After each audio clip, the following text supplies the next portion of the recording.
Olá, sejam todos muito bem-vindos ao Pod Mental Mais, o podcast da Mental Mais Saúde. Você já conhece? Ainda não?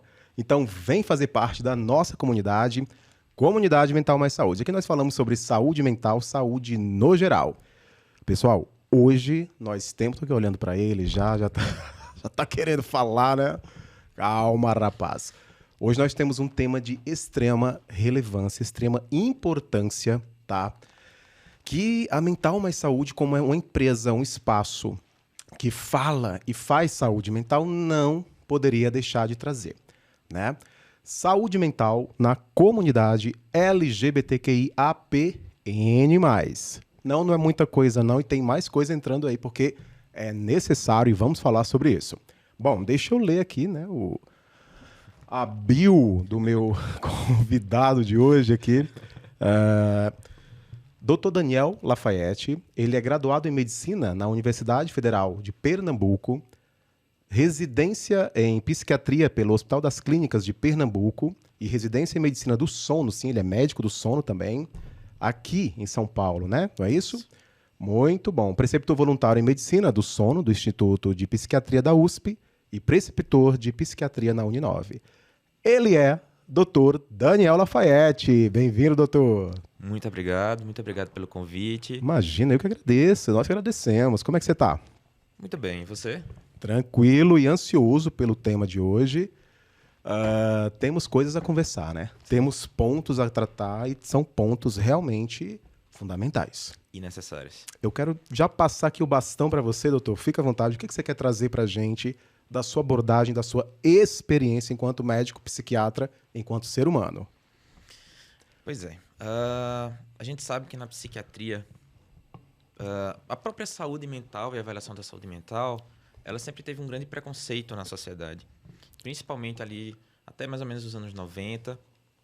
E a psiquiatria em si era tratada apenas como para pessoas Loucas. Que antigamente consideravam como pessoas loucas. E muitos dos transtornos mentais que não se tinha conhecimento eram tratados como doenças. Sim. Né? Sim. E isso na psiquiatria a gente pode considerar também que até pouco tempo atrás a homossexualidade era considerada doença. Até pouco tempo atrás? Vamos falar sobre isso. Oficialmente, digamos assim. Você acha que muita coisa mudou em alguns lugares? Não, vamos deixar abaixo. Vamos falar sobre isso daqui a pouco. Então, a questão oficial pela OMS... que mudou de lugar, né? Exato. Mudou de CID. Perfeito. Vamos falar sobre isso também. Deixou de ser um CID, né? Deixou de ser uma classificação de doenças, classificação internacional de doenças, que se chama. Né? Mas, infelizmente, quando analisamos o mundo... Nós vemos, por exemplo, na Uganda, eu acredito, que bem recentemente foi considerado ilegal a homossexualidade. E em alguns outros locais é proibido até a pessoa ser homossexual ou ser do espectro, digamos assim, do LGBTQIA. Nós vimos isso aí recente, né? Na Copa do Mundo, cuidado para ir para a Rússia e tal. Exato. E outros países também. Exato. Então há essa proibição de ser quem são. Que coisa, né? Exato. Proibir ser quem é. Proibir simplesmente o fato de existir. E aí nós já entramos aqui, pessoal, no primeiro tema, que é a exclusão social. Existe exclusão social na comunidade LGBTQIAPN+, sim ou com certeza? Com toda certeza há uma exclusão social. Com toda certeza. Você sente isso, doutor, no seu consultório? Existe nos seus pacientes? Existe essa busca ativa, esse interesse? Como que é? Com certeza. Eu vou falar, por exemplo, um exemplo de um paciente meu, em que ele nasceu numa cidade pequena, família extremamente conservadora. Desde a infância tem aqueles dizeres da família: se você for gay, você vai sofrer, você vai apanhar. Eu prefiro um filho ladrão do que um filho viado. O pessoal fala isso e nós ouvimos isso. Exatamente. A nossa cultura, nós somos nordestinos. Isso. Né? A nossa cultura é muito mais lampiânica, muito mais machista. E quão terrível é, né? Você colocar no mesmo bolo alguém que está à margem da lei e alguém que vive a sua sexualidade. Exato. Era como se fosse a perda de um ato moral. Perda de um ato moral. Né? Perda de um ato moral.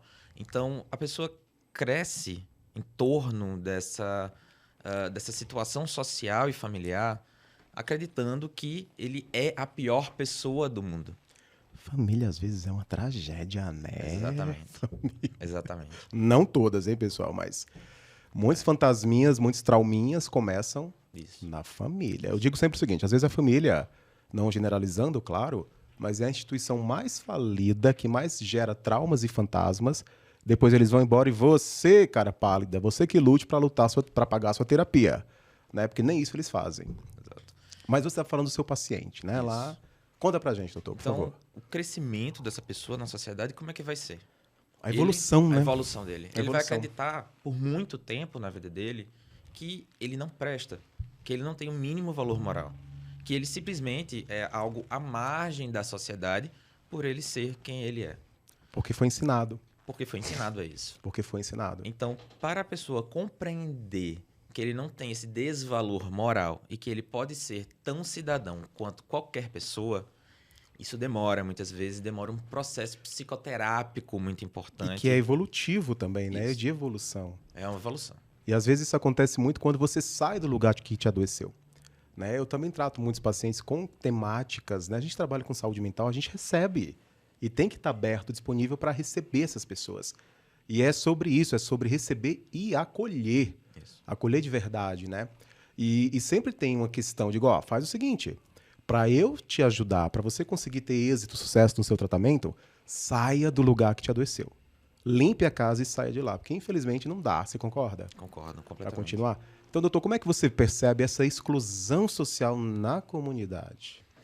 Então, quando está assim na comunidade, a gente vive uma cis-heteronormatividade. Calma. Calma, vamos explicar, porque, assim, gente, eu estava conversando hoje, exatamente hoje com um paciente, essa questão que nós não somos millennials, nós não somos geração Z. Né? A gente vem de outra era, pessoal. Não é intolerância, não é preconceito, mas é preciso dar um tempo para a gente entender e atualizar. Porque são novas possibilidades, estão aí, a gente tem que entender, né? E atualizar. Explica para a gente o que é isso, doutor, o que é essa sigla, porque tem muita gente com dúvida. Vamos lá, palavrinha por palavrinha, tá? Por favor. Cis. Quando a gente fala cis, existe o trans. Então, transexual, ou seja, algo que vai do outro lado do seu sexo, tá? Ou seja, uma mulher trans teve o gênero de nascimento masculino, mas descobriu-se mulher, então tornou-se trans. Transicionou. Transicionou. Tá. O cis é aquela pessoa que nasceu com sexo, ela se identifica com aquele sexo e continua sexo. Eu nasci homem, me identifico como homem, continuarei como homem. Independente de orientação sexual. Independente de orientação sexual. Que então isso me faz claro. cis. Né? Tá. Isso me faz cis. Somos homens cis. Isso. E a heteronormatividade é o padrão de família hétero. Ou seja, de homem e mulher. Homem se relaciona apenas com mulher. Isso é dado como normal ou como normatividade da nossa sociedade. Por isso que se fala cis-heteronormatividade.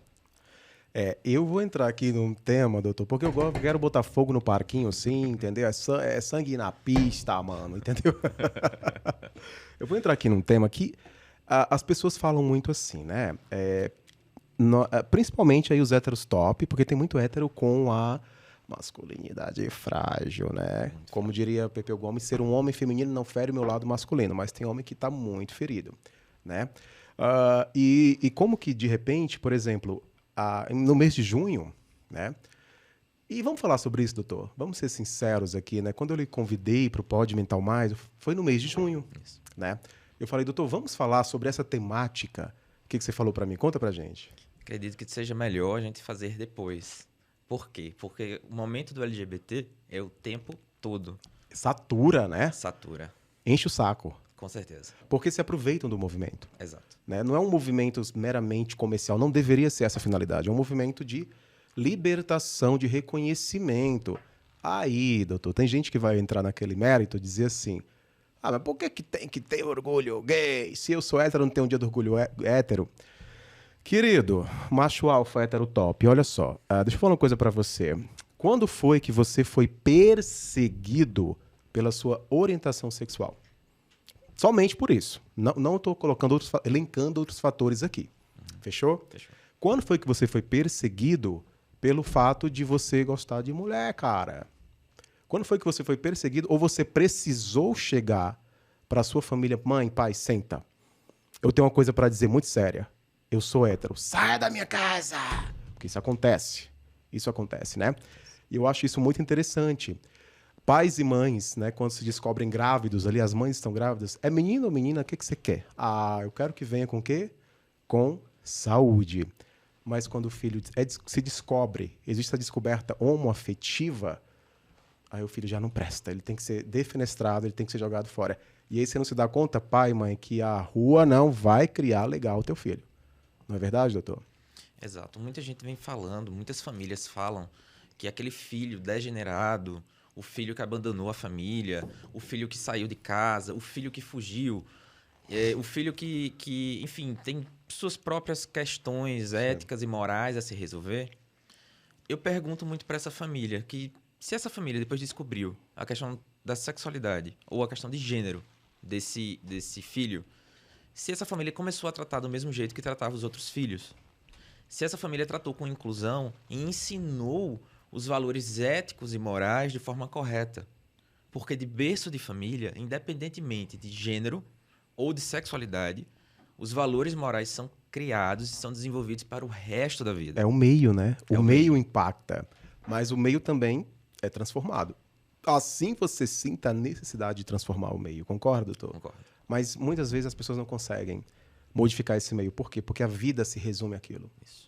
Né? O espaço que eu conheço, o espaço que eu convivo, parece que não existe nada, não existe vida fora daquele espaço. Né? E cada vez mais as pessoas ficam proibidas, acachapadas, diminuídas, né? Já pensou que loucura? Proibidas de viver a sua própria sexualidade. Exato. Né? E eu falo isso abertamente, sabe, doutor? Por que a sexualidade do outro deveria ser uma questão? Né? Se ela é do outro, se ela é tão íntima, se ela é tão pessoal, por que está ferindo você? Né? O fato de... Se você é um heterossexual bem resolvido, não vai ser dois caras, um casal ali de mão dadas que vai te agredir a ponto de você, opa, o que? Radiação Chernobyl? O que tá pegando aí, tá passando? Não é assim, né, gente?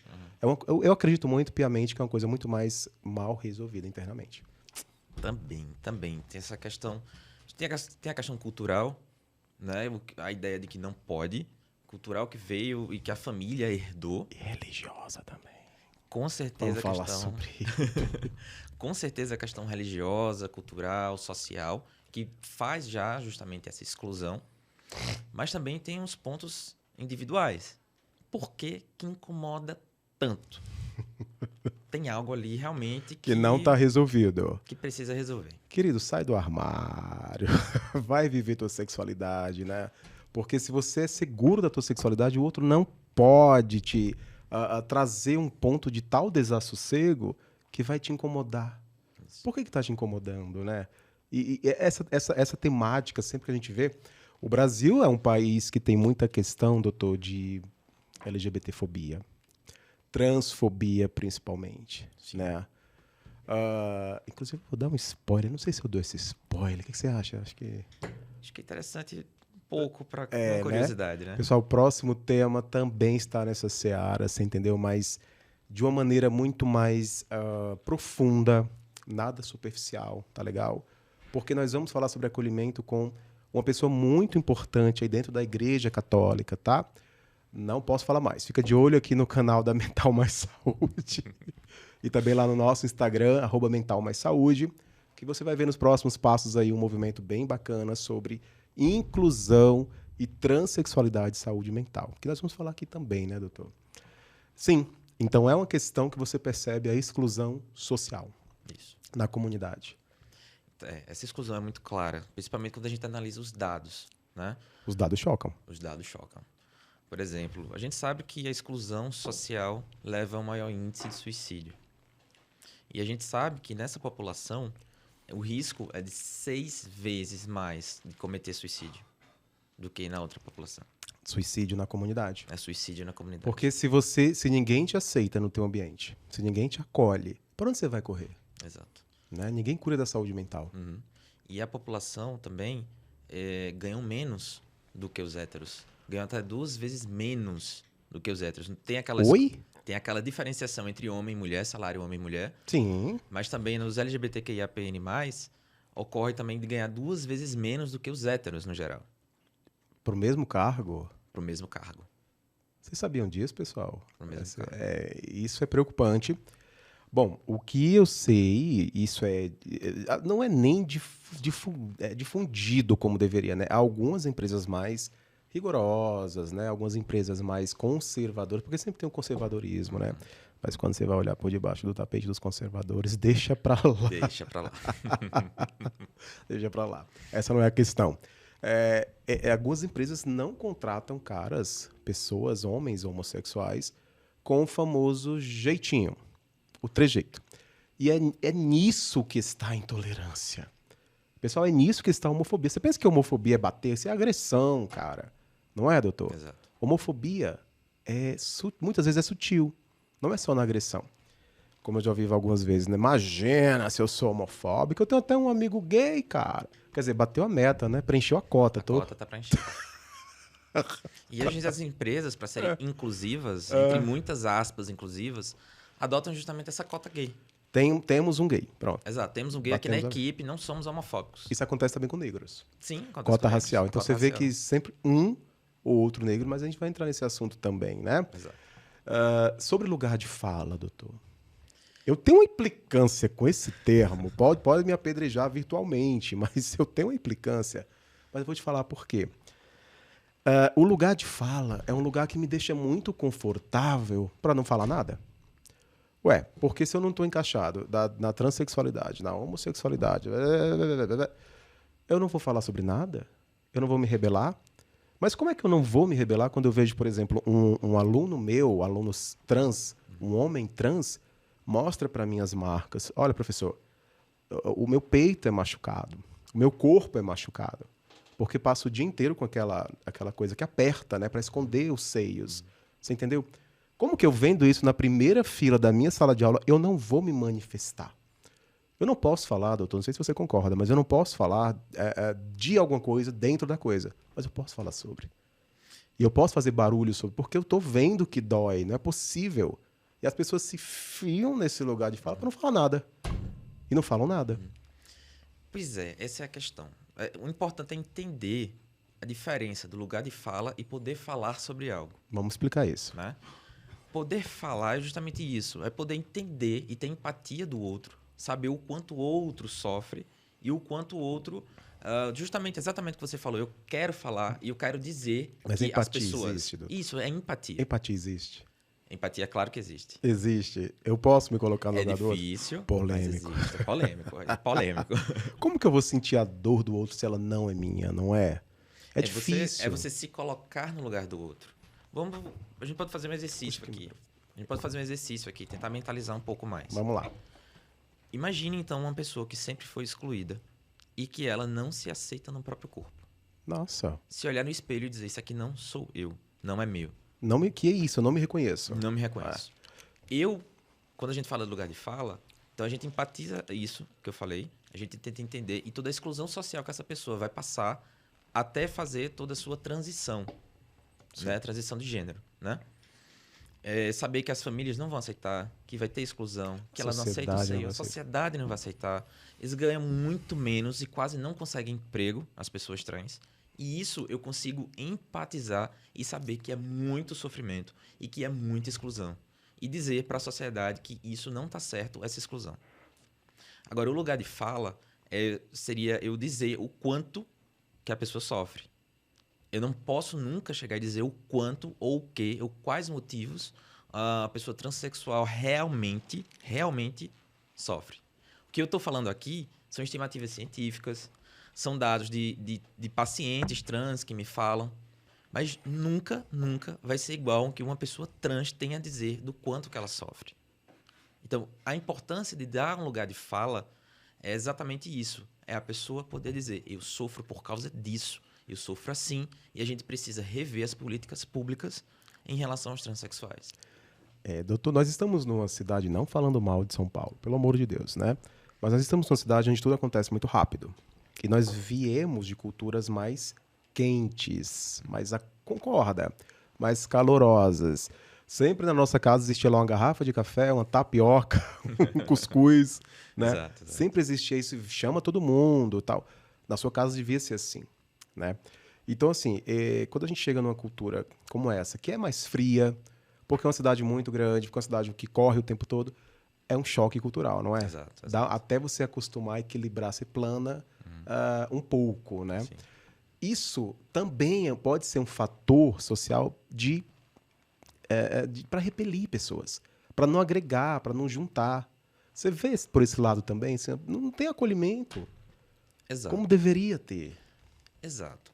Mas sabe que São Paulo é tomado como referência para as pessoas que são LGBTQIA+, vir a São Paulo para uma sensação maior de liberdade. Para serem elas. Para serem elas. Saindo principalmente do Nordeste. Exato. Então, essa suposta frieza, ou pelo menos uma maior individualidade das pessoas, permitem que elas não se intrometam tanto na vida do outro. É uma vantagem. Eu não conheço meus vizinhos de porta. Exato. Isso é uma vantagem, mas também isso está acontecendo por causa de uma desvantagem, que é essa individualidade. Essa individualidade é uma desvantagem, porque não permite a sociabilização das pessoas, trazendo muito mais depressão. Né? Sim, que vamos falar sobre isso, depressão, suicídio, fatores mentais diretamente envolvidos. Doutor, eu queria pular aqui para um próximo tópico, que é quente, é meio polêmico, né? Que é a exclusão religiosa, gente. Eu posso falar...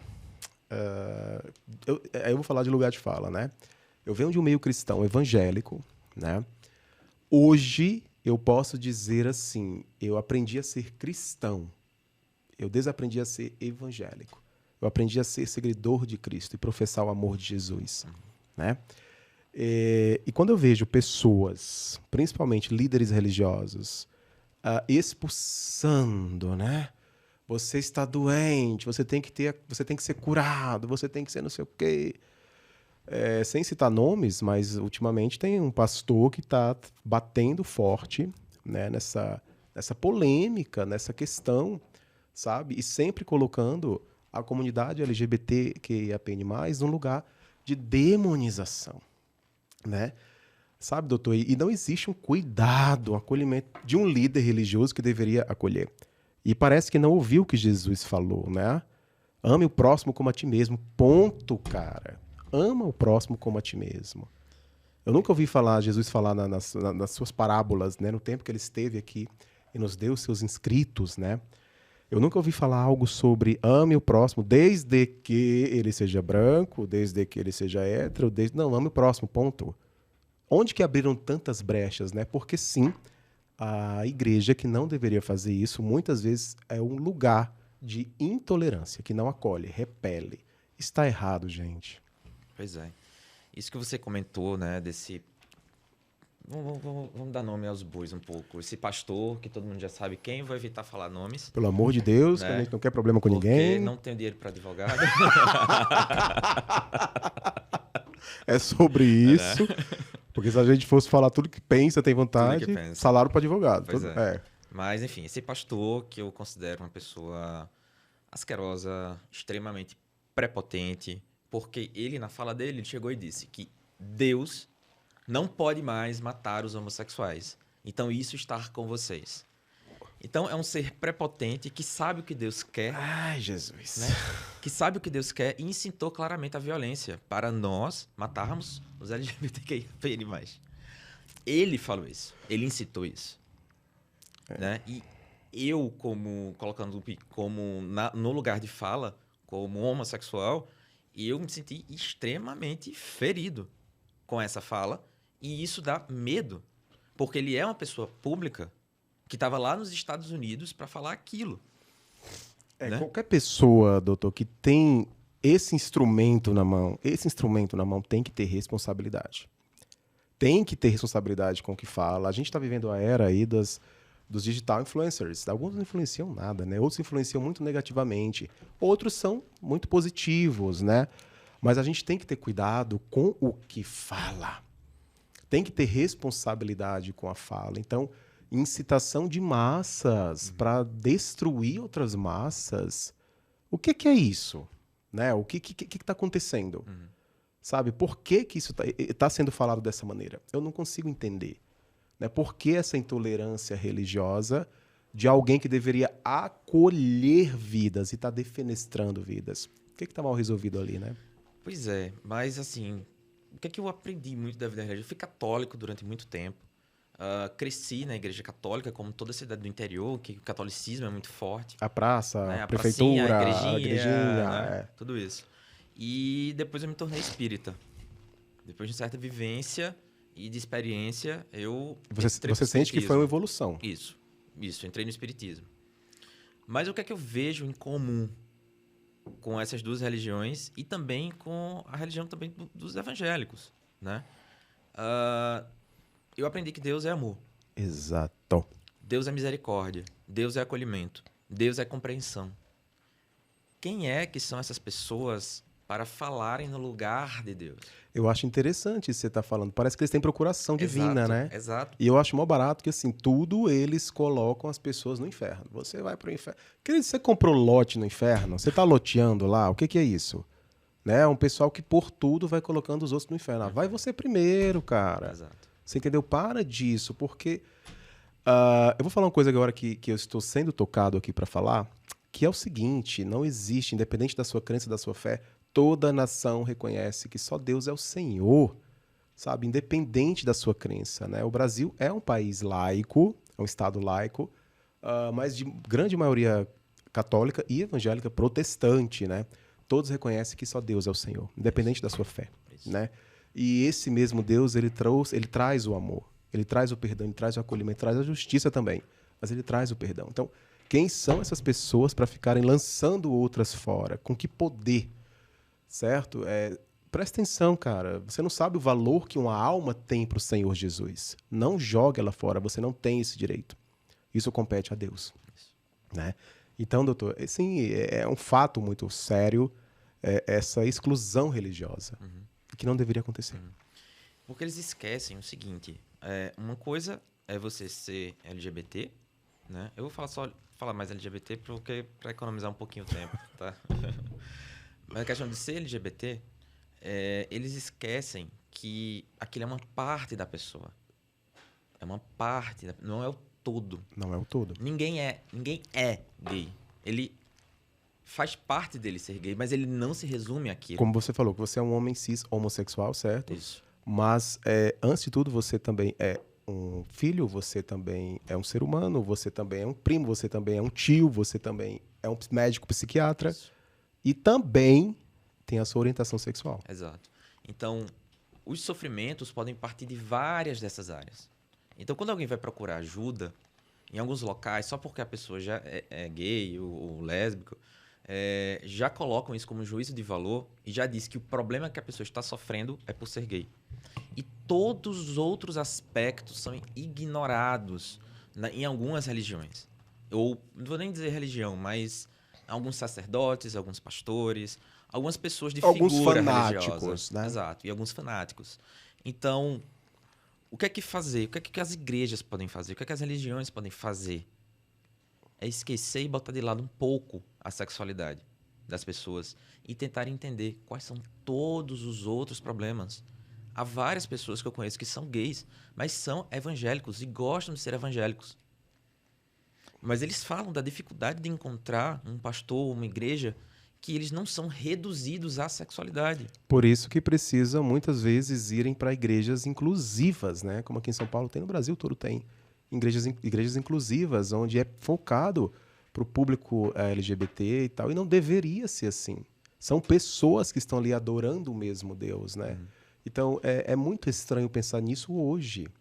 E pra gente, né, nós que somos jovens, mas nós somos de outra geração, nós somos baixinhos da Xuxa, né? Então, a gente que veio de outra geração, pra gente é mais complicado, porque pra essa geração millennials, geração Z, já tá ali incutido, né? Já faz parte, não é mais uma questão.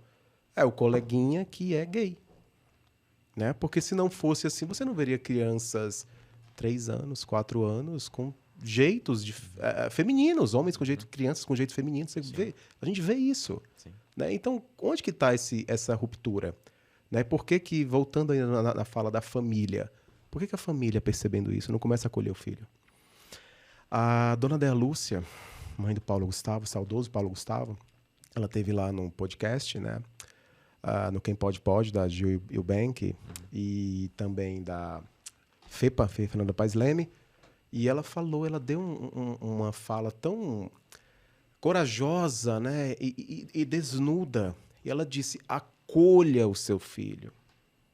Porque hoje eu não tenho mais o meu filho. Acolha o seu filho. Como que um pai tem coragem de colocar um filho para fora de casa? Só pela orientação sexual dele. Para começar também, né, doutor? Vamos falar sobre isso. Não é escolha. Não é uma opção. É uma orientação. Né? Quem foi que um belo dia acordou numa manhã de maio?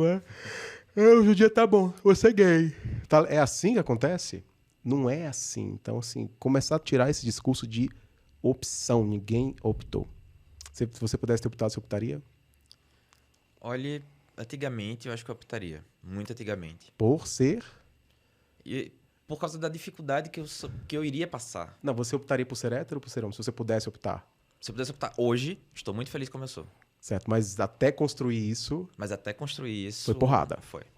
Você teria optado pela heterossexualidade. Na minha infância, na igreja muito católica, eu era muito religioso, tinha esse apego, sabe? A provar que eu tinha muito valor, tinha um certo perfeccionismo para mostrar aos outros que eu era muito mais do que a minha sexualidade, né? Porque você se sentia ali meio que o diferentão. Exato. Eu me sentia já o excluído. O excluído. Isso. Eu já me sentia o excluído, porque eu me excluía. Porque eu já sabia que eu não prestava. Entende? Então eu já me excluía. Nossa, que fala, viu? Eu já sabia que eu não prestava, que eu era demonizado. Exato. Me demonizava. Eu tava errado. Era errado o que eu estava fazendo, o que eu pensava. Isso te emociona, né? Muito. Fica à vontade, querido. Muito. Então, o que é que eu precisei fazer? Eu precisei esconder isso durante muito tempo. Eu precisei fingir que isso não acontecia durante muito tempo. E eu precisava impressionar as pessoas durante muito tempo. E você passou por aquele processo de tentar cura, libertação? Tentei o máximo possível. Tentei namorar meninas para ver se saía. Tentei fazer tanta coisa.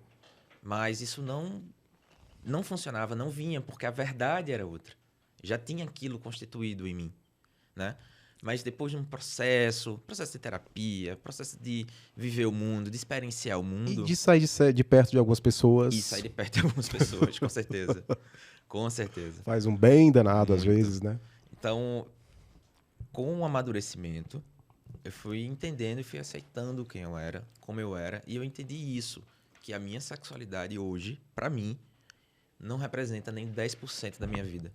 Porque é tudo tão superior a isso, que a minha sexualidade é apenas um traço de identificação minha.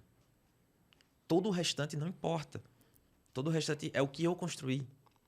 Não quer dizer que eu seja gay, mas é aquelas coisas. Eu sou médico, sou psiquiatra, sou médico do sono, sou voluntário lá na USP. Tudo isso faz de mim um profissional. Então, eu falo do lado profissional. Mas ser um bom filho, ser um bom amigo, ser um bom namorado, ser bom na visão religiosa, se estar feliz e consciente comigo mesmo. Então, tudo isso é muito mais importante do que me lembrar que eu sou gay. Essa é a questão. Então, eu estou muito satisfeito com quem eu sou e a pessoa que eu me tornei hoje. Só que está incluso ali dentro que eu sou gay. Que também está. Que também está. Mas que se fosse um hétero, você seria só o médico, o psiquiatra, o filho, o namorado e ponto. Se eu fosse hétero, seria exatamente essas mesmas coisas que eu sou hoje. Menos... Exceto hétero. Exceto. Seria a mesma coisa. Então, eu tô muito feliz com a pessoa que eu me transformei. Que eu me tornei. Isso é libertador, né? Muito libertador. Porque chega uma hora, doutor, que a gente precisa dar esse grito de independência, né? Veja bem, vê se entende o meu grito de alerta, né? Então, assim, e às vezes tem que virar a mesa mesmo, sabe? Virar a mesa, sabendo que depois você vai ter que desvirá-la e juntar os caquinhos. Mas tudo bem, tudo tem limite. Não dá para viver numa dependência de pessoas, de aprovação, de cuidado. E assim, cara, que discurso forte, poderoso, empoderador. Talvez muitas pessoas aí estejam precisando ouvir o que você falou, né? É só um traço, é só uma parte de você, não é o todo, né? Eu tenho uma experiência com uma professora transexual na mesma entidade de ensino. Nós lecionamos e no dia que eu vi a figura lá na sala dos professores, eu digo, Eu olhei bem aqui, ó. Eu digo, você tem noção do quanto que você é necessária aqui, uma mulher trans? Eu falei isso na sala dos professores lotada. Você tem noção do quanto que você é necessária aqui nesse espaço? De quanto que você é necessária em espaços como esse, que todos são cis, independente de sexualidade, todos são cis. Você tem noção do quanto que você é necessária? E ela falou uma coisa para mim que é o seguinte, Renato, eu tive que me acostumar com o meu 1,86 m de altura, com a minha mão grande, meu corpo grande, eu tive que me acostumar. Porque a gente tem questões que é o seguinte, engordei, emagreci, quero não sei o que. A gente tem essas questões que são fáceis de resolver. Mas você imagina um aluno, por exemplo, como que eu tive em Fortaleza, que aos 15 anos ele não aguentou. Ele olhava pro órgão sexual dele e ele não aceitava, ele não entendia, o Dr. Daniel. Ele não entendia. Então ele simplesmente cortou o próprio pênis aos 15 anos de idade com uma gilete. Ele não aceitava o corpo. E ali a igreja sempre dizendo que você está com demônio, que você tem que ser curado, que você tem... Vocês não percebem que vocês mataram esse menino? Você entendeu?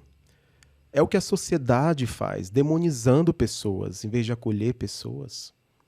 E ele não aguentou, ele não sobreviveu, porque é hemorragia, né? Então, assim, aos 15 anos de idade. E se ele tivesse tido um acolhimento? E se alguém tivesse entendido ele? Você lembra do caso Dandara? Lembro, sim. Eu conheci numa comunidade onde eu lecionei, em Fortaleza, certo? E você viu o requinte de crueldade que foi ali? E assim, é como se estivesse lidando com, não sei. Eu acho que nenhum animal seria tratado tão mal quanto ela foi tratada. Sendo bem sincero, nenhum animal. E era uma pessoa espetacular. Uma pessoa cheia de vida. Entendeu? Então, assim, eu sempre, dentro das comunidades, sempre trabalhei em comunidades em Fortaleza, de sentir esse impacto de perto, né? De pessoas falarem chacina numa comunidade e, de repente, o menino, o adolescente, chegar, professor, eu não vou vir para a sala, para a aula. Por quê? Porque eu sou negro, eu sou da favela, se eles me pegarem, eles vão me matar. O simples fato de ser negro da favela é fator de morte. Sabe? E isso acontece. E como eu lembro de uma que foi, para mim foi muito forte, foi meu primeiro contato com a transexualidade, né? Quando nem se falava. Entendeu? Então, assim, quando ela veio para mim de outra professora, ela queria ficar com a professora, porque ela achou que a figura masculina, um homem, iria o quê? Execrar, defenestrar. Não, filha, venha cá. Como é que é seu nome? Como é que você se sente bem? Né? E eu bato, como eu leciono muito para turmas de saúde, principalmente enfermagem, eu bato nessa tecla. Eu digo, tenha cuidado. Não é possível que você vai olhar para um homem do meu tamanho, com esse aspecto masculino, e vai chamar de Joana, de Maria. Você entendeu? Você está vendo que é uma figura masculina. Pergunte como ele quer ser chamado. Mesmo que ainda não tenha nome social, não constrange as pessoas. Você não está ali para isso. Você está ali para cuidar e para acolher. Não é, doutor? Exato. Isso é um fator muito importante. Exclusão religiosa e familiar, que a gente vai falar sobre isso também. Se você quiser, ficar à vontade, doutor. Você sentiu isso na pele? Senti.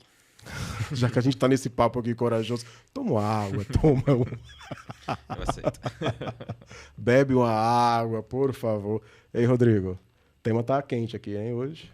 O tema tá quente, mas é necessário falar sobre isso. Chega de tabu. Você sentiu a exclusão familiar? Eu senti, mas eu senti Puxa mais... um pouquinho o microfone, doutor, por favor. Eu senti mais, assim, uma questão de adaptação. Não foi exclusão. Não foi exclusão. Nem dos pais. Foi uma parte momentânea de adaptação. Foi um choque. Porque a tua cultura é meio parecida com a minha. Exato. Cultura nordestina, cearense, pernambucana, né? Exato. Eu lembro quando eu fui me assumir para minha mãe, primeira vez. Tem que assumir, né? Tem que assumir, falar, sou. E esperando todas as péssimas consequências, assim. Quando eu fui me assumir para minha mãe, eu demorei quase 2 horas conversando com ela para poder falar. Fazendo rodeio. Fazendo um rodeio, preparei um jantar, conversei, até que eu chamei ela pro quarto. Eu disse, mãe, você sabe... Eu não falei nem, mãe, eu sou gay. Eu falei, mãe, você sabe que eu não gosto de meninas. Não falava nem ainda coragem, né? Que eu tava com o menino. E eu tava com o meu primeiro namorado, foi a primeira vez que eu tive certeza que realmente eu sou gay, não tem jeito, não tem o que fazer. Não tem jeito. Não tem jeito. Tem que aguentar. Eu tentei, tem que entubar. Tentei de tudo. Então foi quando eu conheci meu primeiro namorado, foi a primeira pessoa que eu fiquei. Então, assim, foi muito, muito forte tudo que aconteceu, tudo que a gente passou. Então eu vi que aquilo ali, isso aqui sou eu, então tenho que assumir, porque sou eu. Então, Dorme com esse barulho. Exato. Dorme com esse barulho. Exato. Então E aí, tá na hora, tive que Mas falar. você tem irmão hétero? Tenho 2 irmãos. Ele também fez o almoço, o jantar. Mãe, senta aqui que eu tenho que conversar com a senhora. 2 horas de rodeio, eu sou hétero, tal. Não. Poxa, mãe, desculpa a decepção. Tenta entender. Não. Com meu irmão foi o mesmo processo do meu pai, a questão de adaptação. Também é gay? Entender a diferença. Também é gay. Não. Ele é hétero, são todos héteros. Mas quando eu falei... A adaptação dele, entender adaptação deles e entender a minha situação, né? Entendi. Então... Mas ninguém precisou assumir nada. Não, ninguém precisou assumir nada. Todo mundo seguiu a vida, tocou o baile. Isso. Teve alguns problemas de adaptação mesmo. Meu pai falar sobre isso, para ele era muito difícil falar, Sim. porque ele vem de uma formação... Ele é muito do interior. Então, eu não culpo por ele não ter a mesma compreensão de outros. Tem gente que é tão do interior que chega quase no núcleo, né? Exatamente. Pra tirar do núcleo. Exato. Mas assim, hoje minha família aceita. Não só minha família em casa, mas toda a minha família. Tio, tia, todo mundo. Primos, todos aceitam, todos sabem. Eu não tenho vergonha alguma de falar isso. Olha que louco, né? A gente tá aqui em 2023. Todos aceitam. Olha esse verbo. Ainda é. Aceitam. Aceita. Aceitar o quê? Oh, cara, isso não deveria ser uma questão, não é, doutor? Assim, mas eu perdoo, não é nem perdoo, mas eu compreendo. Compreendo porque é cultura. É uma questão muito cultural. cultural. É cultural. Eu acho que na minha família eu fui o primeiro a assumir publicamente e a viver isso publicamente. Então é toda uma questão de adaptação. Infelizmente, eu tenho que compreender a limitação do outro. Eu gostaria que tivesse algo de imediato, que de repente todos se transformassem em militantes para a família. Eu adoraria, mas eu compreendo a limitação. Santa Rita de Cássia falou isso, né? Me perdoa por não entender que você sofre mais do que eu. Exato. Né? Talvez também foi muito dolorido para sua família entender isso. Pô, meu filho, tal, né? Pois é aquele sonho. Minha mãe já chegou a falar isso, assim. Eu queria muito... Eu queria um neto. Um neto. Oxe, mas não pode. Pois é, disse a ela, mas a gente... Ainda posso lhe dar um neto, nem se preocupe em relação a isso. Tô fértil, mãe, calma. Tô fértil, pois é, isso pode acontecer. A família é que vai ser diferente, que tem que se adaptar. É um novo arranjo familiar. É um novo arranjo mas familiar. É uma família. Família não é onde tem figura masculina e feminina. Família é onde tem amor. Exato, exatamente. É sobre isso. Doutor, vamos falar aqui de uma temática também importantíssima, que é suicídio na comunidade. Como é que você percebe isso no seu consultório, na sua clínica, no seu espaço terapêutico? Olha, no meu consultório, quando eu recebo pessoas que também acabaram de se assumir, ou estão aceitando ainda esse processo, eu vejo uma questão de ideação suicida muito forte. Eu acredito que esse momento é um momento justamente de acolhimento. É esse o momento de acolhimento. E a ideação suicida é muito forte nesse momento. Porque é aquela questão dos valores. Eu não tenho valor, eu não presto, eu estou me descobrindo agora, eu estou entendendo agora. Então, passa por todo um processo, né? Só que, mesmo assim, a questão da comunidade tem um risco 6 vezes maior de suicídio do que a população geral. 6 vezes maior. E isso passa o quê? Principalmente o quê? Da exclusão social, da exclusão familiar. Porque você não pode ter família, você não pode ter religião, você não vai poder ter emprego. E se você quer entrar no emprego, você vai ter que competir com um método que as empresas preferem. Por quê? Porque é um distúrbio, digamos assim... O LGBTQIAPN+, vai causar um distúrbio da normalidade daquela empresa. Sim. Em que as pessoas vão precisar se adaptar àquilo. Então, é algo que incomoda. Nós vimos um caso muito forte no Rio Grande do Sul, governador, né, que assumiu que é um homem homossexual, seu companheiro, tal, porque a configuração padrão de pessoas em cargos eletivos, né, no executivo, seria o quê? Eu e a primeira-dama. Tá, ele não tem uma primeira-dama. Ele teria o quê? O primeiro rapaz? Primeiro cavalheiro. Primeiro cavalheiro, né? Ele tem o primeiro cavalheiro. E como que isso se levantou, né? Como que isso aconteceu? o governador do Rio Grande do Sul é gay. Não, ele é o governador do Rio Grande do Sul. Ponto, né? Como que isso se levantou? Porque foge de um padrão. Né? Porque pessoas da comunidade LGBTQIAPN+, que ocupam lugares maiores, onde ninguém imaginaria que elas ocupariam, elas incomodam. A gente vê no plenário gente com representatividade, trans, ela incomoda. Sabe de que eu estou falando, né? Exato, ela faz barulho, uma dicção maravilhosa, uma fala precisa, certeira, você entendeu? Ela incomoda, porque ela não deveria estar ali para aquelas pessoas. Eu utilizo um pouco o exemplo da empatia. Não sou trans, mas vou utilizar a empatia dela, da deputada Érica Hilton. Quando ela foi ali, que ela se sentiu com transfobia, né? Passou ali para aquela questão da transfobia, como ela se sentiu. Uma mulher inteligentíssima. Uma fala linda. Isso.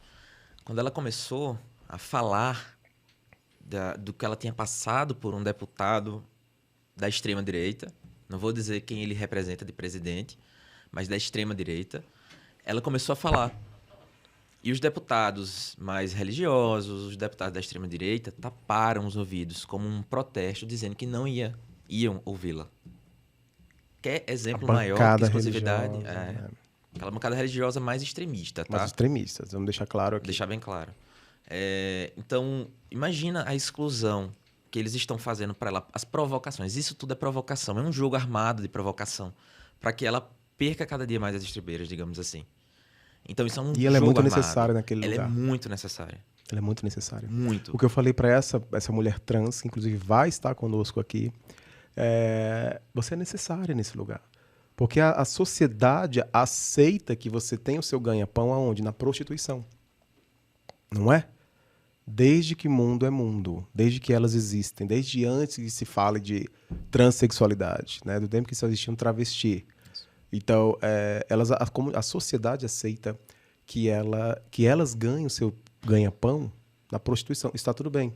É coisa delas. Mas uma professora trans... Uma professora universitária trans. Onde já se viu isso? Onde nós estamos aqui? Já pensou? Uma trans ocupando este lugar. Deputada, eleita pelo povo, muito bem representada, muito bem eleita. Ela incomoda, né? Ela incomoda, você entendeu? Mas eu voto por mais pessoas como ela naquele lugar. E eu não sou trans. Eu não preciso ser para poder falar sobre isso. Verdade, doutor? Perfeito. Então, sim, o senhor percebe que existe... O senhor é ótimo, né? Você percebe, doutor, que existe uma questão, sim, forte de suicídio, principalmente em famílias. De tentativas até, né? Ou pensamento suicida. Pensamentos. Muito forte, né? Com certeza. E sobre depressão? Então, nessa questão da depressão, a gente bate justamente na questão da exclusão social. Né? O indivíduo que já começa se achando menor, ou seja, está lá com seus 10, 12 anos, já se vê menor do que os outros, já se vê mais falível do que os outros, já se vê endemoniado mais que os outros, digamos assim. Imaginem isso. Crescer com esse pensamento. Crescer com essas ideias. Crescer achando-se menor que os outros. Imagina esse desenvolvimento. É por isso que, assim, os adultos que passaram por isso e sabem da importância e sintomas de depressão que essas crianças passam, eles estão hoje sendo mais liberais com as crianças, com os filhos. Não é que as crianças já estão nascendo liberais, não é isso. É porque a cultura entende a dificuldade que as pessoas passam e trazem já hoje uma certa liberdade. Já entendem a questão da normalidade LGBT. Sim, sim. E que não deveria, gente, né? A gente tá... meio, você percebe que é meio absurdo, louco, a gente tá falando sobre isso aqui. Isso. Porque é um ponto mas a exclusão tá aí. A exclusão tá aí. Mas a exclusão tá aí. Então, o que é que acontece? Junta-se exclusão, junta-se afastamento da família, junta-se a autodiminuição e o alto valor reduzidos. Isso vai trazer sintomas depressivos. E assim, isso é o que eu falei no começo, né? A intolerância, ela é muito... A homofobia não é só na agressão. A agressão é agressão, é o máximo da coisa, né? O ápice. Mas é no dia a dia, no detalhe. Eu estava um dia desses no meu prédio esperando o elevador. E aí subiu um rapaz pela escada. cumprimentou e tal. Aí o porteiro fez um gesto pra mim que eu vou fazer aqui, aquele velho gesto de... Sim. Entendeu? Aquilo me incomodou, cara. Que eu fui lá e falei, você tá com problema na mão, ô fulano? Tá tudo bem? Quer que eu chame um médico pra você? Entendeu? Não, esse rapaz aqui, o cara... E o que eu tenho a ver com isso, cara? Você tá afim dele? Não, me respeita. Não, porque você tá incomodado. Isso me incomodou. Você entendeu? Isso é homofobia. Enquanto que esse rapaz deveria ser naturalizado. Ele é um morador, ele é um pagante, ele paga condomínio, ele é alguém assim como eu, ponto. Né? Mas isso a gente faz. Né? A gente faz o tempo todo. Porque, não sei se você concorda, doutor, mas todos nós temos os nossos pontos de preconceito. Sim, com certeza. Né? Por quê? Com certeza. Por que a gente tem esse ponto de preconceito? Né? A gente tem... Eu sempre digo o seguinte, porque é minoria, mas se você parar para observar, todos nós acabamos estando dentro de uma minoria, marginalizada à sua maneira. Né? Nordestinos são nordestinos, e eu já ouvi cada coisa aqui. Quando eu cheguei aqui em São Paulo, fui para administrar hospitais, né? Eu ouvia coisas tipo um Paraíba desse. Eu digo, eu não sou paraibano, cara. Eu sou cearense, eu sou de Fortaleza, é diferente. Veio para cá para fugir da seca. Digo, você é de Recife. Sou de Recife. Tem histórico de seca em Recife? Não. Nem em Fortaleza. Tem no semiárido, a gente sabe Sim. que tem, né? No semiárido nordestino. Mas eu tive que ouvir essas coisas. Né? Assim, a gente passa por essas coisas. Né? Até chegar em pontos de, por que passa por isso? Né? Por que existe isso? É coisa de baiano, é coisa de Paraíba e tal. Existe isso. Ainda existe isso. E a gente fala e não percebe. Exato. Não é, doutor? Doutor, vamos falar aqui um pouquinho sobre ansiedade também. Como é que fica a ansiedade nesta comunidade? Nossa, os índices de ansiedade na comunidade são absurdos. Sério? Você percebe no seu consultório? Percebo. Eu acho que quase 100%. Quase 100% dos pacientes que eu atendi. Nossa, que número alto. Total. Era depressão e ansiedade. Depressão e ansiedade. Mas a ansiedade predomina quase 100% das consultas dos pacientes que eu atendi. Pacientes LGBT. Isso. Você tem um trabalho voltado para a comunidade, é isso? Trabalho direto específico, não. Tá. Eu faço parte mais da questão educacional. Eu gosto de fazer algo educacional com os Eu te stalkeei na profissionais. rede, tá? Eu te stalkeei na rede. Antes de te convidar, eu digo, peraí, que esse cara me interessa aqui. Esse cara aqui, esse doutor Daniel Lafayette, tem o que falar aqui. E eu vou chamá-lo, e estamos aqui. Mas eu percebi seu trabalho, lembra como eu te abordei? Sim. O trabalho muito forte, o trabalho muito útil. De cara, você também é necessário nesse podcast. Uhum. Porque não dá para ficar não desmerecendo, todo mundo foi maravilhoso, né? Tivemos já e teremos outras pessoas maravilhosas, profissionais super gabaritados, falando de epilepsia, né? Depressão, ansiedade, AVC, que foi maravilhoso, sono, com o Dr. Israel, que você conhece, também foi maravilhoso, informativo. Mas saúde mental não é só isso. A saúde mental passa muito mais do que falar de pontos isolados do físico e o social. OMS, né? Completo bem-estar físico, mental e social. É o que nós estamos falando aqui agora, sobre o social. E aí você percebe na comunidade do que você trata, LGBTQIAPN+, uma questão da ansiedade. Mesmo 100%. Né? Assim, é um viés. Quem vai procurar um psiquiatra é porque está com algum sofrimento, né? Mas todos têm ansiedade. É um viés. Mas todos têm ansiedade. E no final as histórias se cruzam, né? Tipo, tem a ver sempre com exclusão religiosa, com exclusão família. Tem ou não tem? Claro, é tudo da exclusão. Tudo baseado na exclusão. Né? Quando a gente vai conversar mais, veja a questão da autoestima. E a autoestima na população é muito reduzida. É muito reduzida. E isso, como a gente analisa a cultura LGBT, QIAPN+, né? Quando a gente analisa, a gente vê que todas as músicas, as canções, tudo isso é baseado na exclusão, muitas vezes.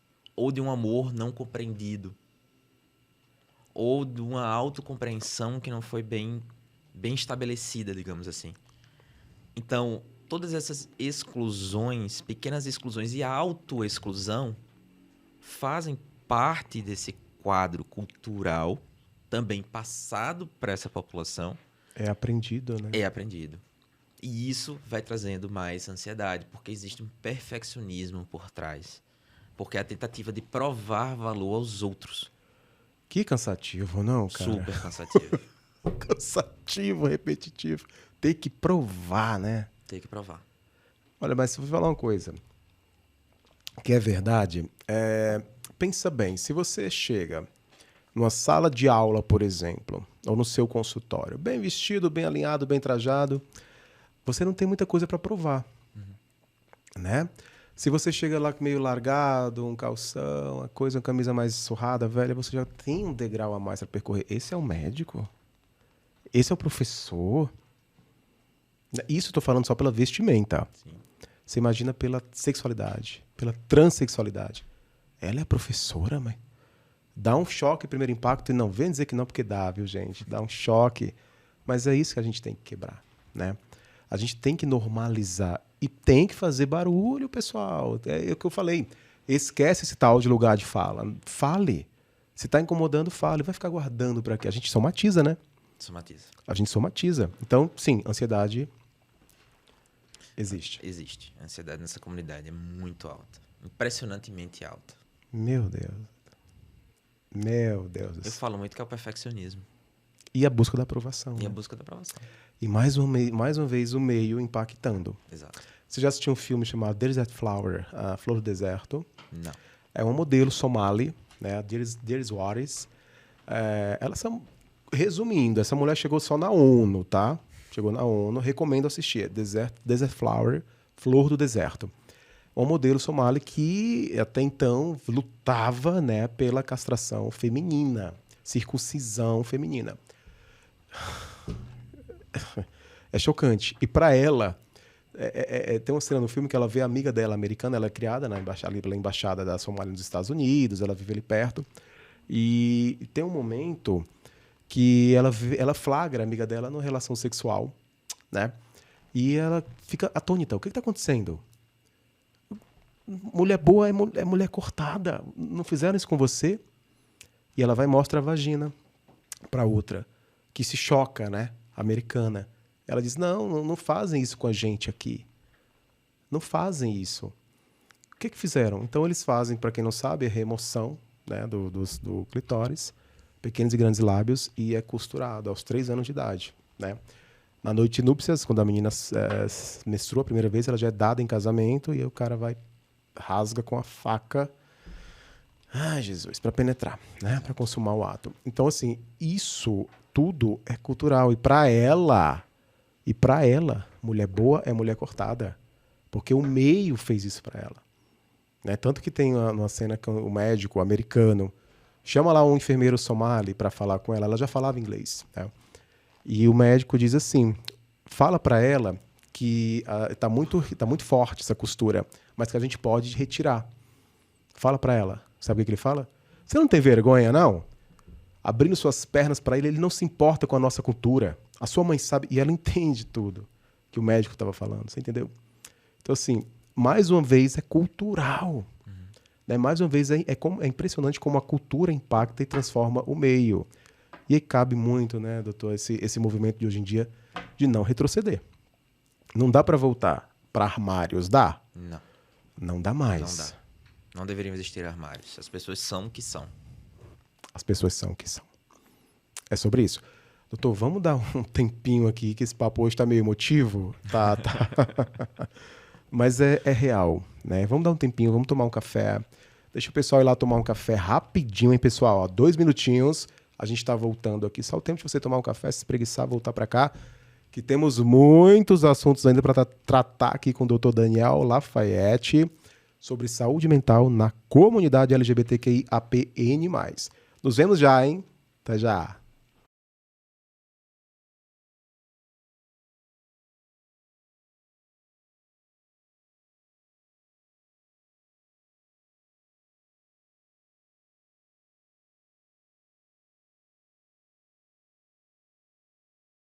Voltamos aqui com o Pod Mental Mais. Doutor Daniel Lafayette, dá um close nesse rapaz, ô Rodrigo, por favor.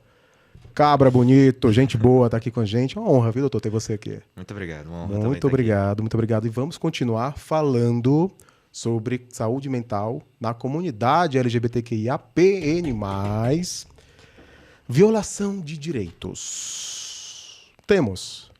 Muito. Conta pra gente. Bastante, bastante. Pois é, um exemplo...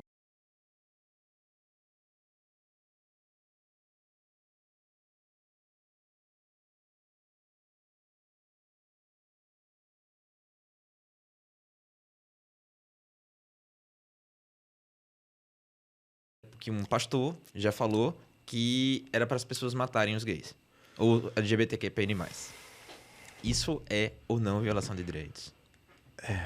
E quando a gente fala de países que estão proibindo, estão decapitando, decepando e principalmente cortando o testículo fora dos homens ou costurando a vagina das mulheres como uma forma de repressão à sexualidade Isso delas. não é desde agora. Isso não Lembra é desde do agora. caso do Alan Turing? Sim, no filme Jogo da Imitação? Sim. Pois é, ele ajudou a decodificar tantos códigos ali na Alemanha nazista, né? E qual foi a sentença dele? Qual foi a paga dele? Uma castração química. Castração. Pelo quê? Por causa da sexualidade. Por causa da sexualidade. Da homossexualidade. Ele teve uma castração química, né? E acredita-se que, por causa disso, fazer uma castração vai deixar da pessoa ser homossexual, como se o sexo fosse a única representação homossexual, né? E aí, quando a gente fala de violação de direito, a gente tem que partir do cerne do problema e da questão. Quando a gente fala é um travesti ou uma travesti, o que a gente já pensa de imediato? O que a gente já pensa de imediato? Isso. A gente já pensa na baderna. Eu penso várias coisas, mas vai lá. Né? Muitas vezes já se pensa na baderna, muitas vezes já se pensa nos memes que saem da internet, já se pensa em prostituição, já se pensa em falta de educação, já se pensa em pessoas que roubam. Imagina você que é assim, já começar a sua vida pensando essas coisas e ser categorizado com isso. Doutor, mas agora eu vou fazer um pouquinho o papel de advogado do diabo. É necessário também falar sobre isso, que como em qualquer movimento, em qualquer comunidade, em qualquer lugar, tem o pessoal marginal, né? Então, por exemplo, eu acho ótima a ideia da parada, né, do orgulho LGBT e tal. Esse movimento é muito bacana, além do que movimenta financeiramente. Mas tem gente que extrapola. Shows de sexo ao vivo, acho que isso a gente tem que falar sobre isso também, né? Mas, assim, não é a comunidade, é um grupo marginal que causa. E que danifica o nome da comunidade toda. O que você tem sobre isso para me falar? Olha, isso existe tanto no grupo da população hétero. Outros marginais, nós estamos falando, grupos marginais. Isso. Então, são pessoas que gostam, de certa forma, de fazer sexo Gosta ao da vivo, bagunça, que né? gostam da bagunça, mas que a gente não pode fazer essa atribuição à população LGBTQIA+. Exato. É nisso que eu queria chegar. Não é toda a comunidade que é assim, mas tem, como em todo canto, tem. Isso. Concorda? Exato. Então tem violação de direitos, sim, né? Sim, com certeza. Agora, nesses últimos 4 anos de presidência, né, foi incentivado o tempo todo para acabar com o casamento homoafetivo. E acabar um monte de coisa. E acabar várias coisas, várias políticas. Várias políticas públicas LGBT foram retiradas. Várias. Os conselhos sobre foram retirados. Foram apagados, queriam apagar.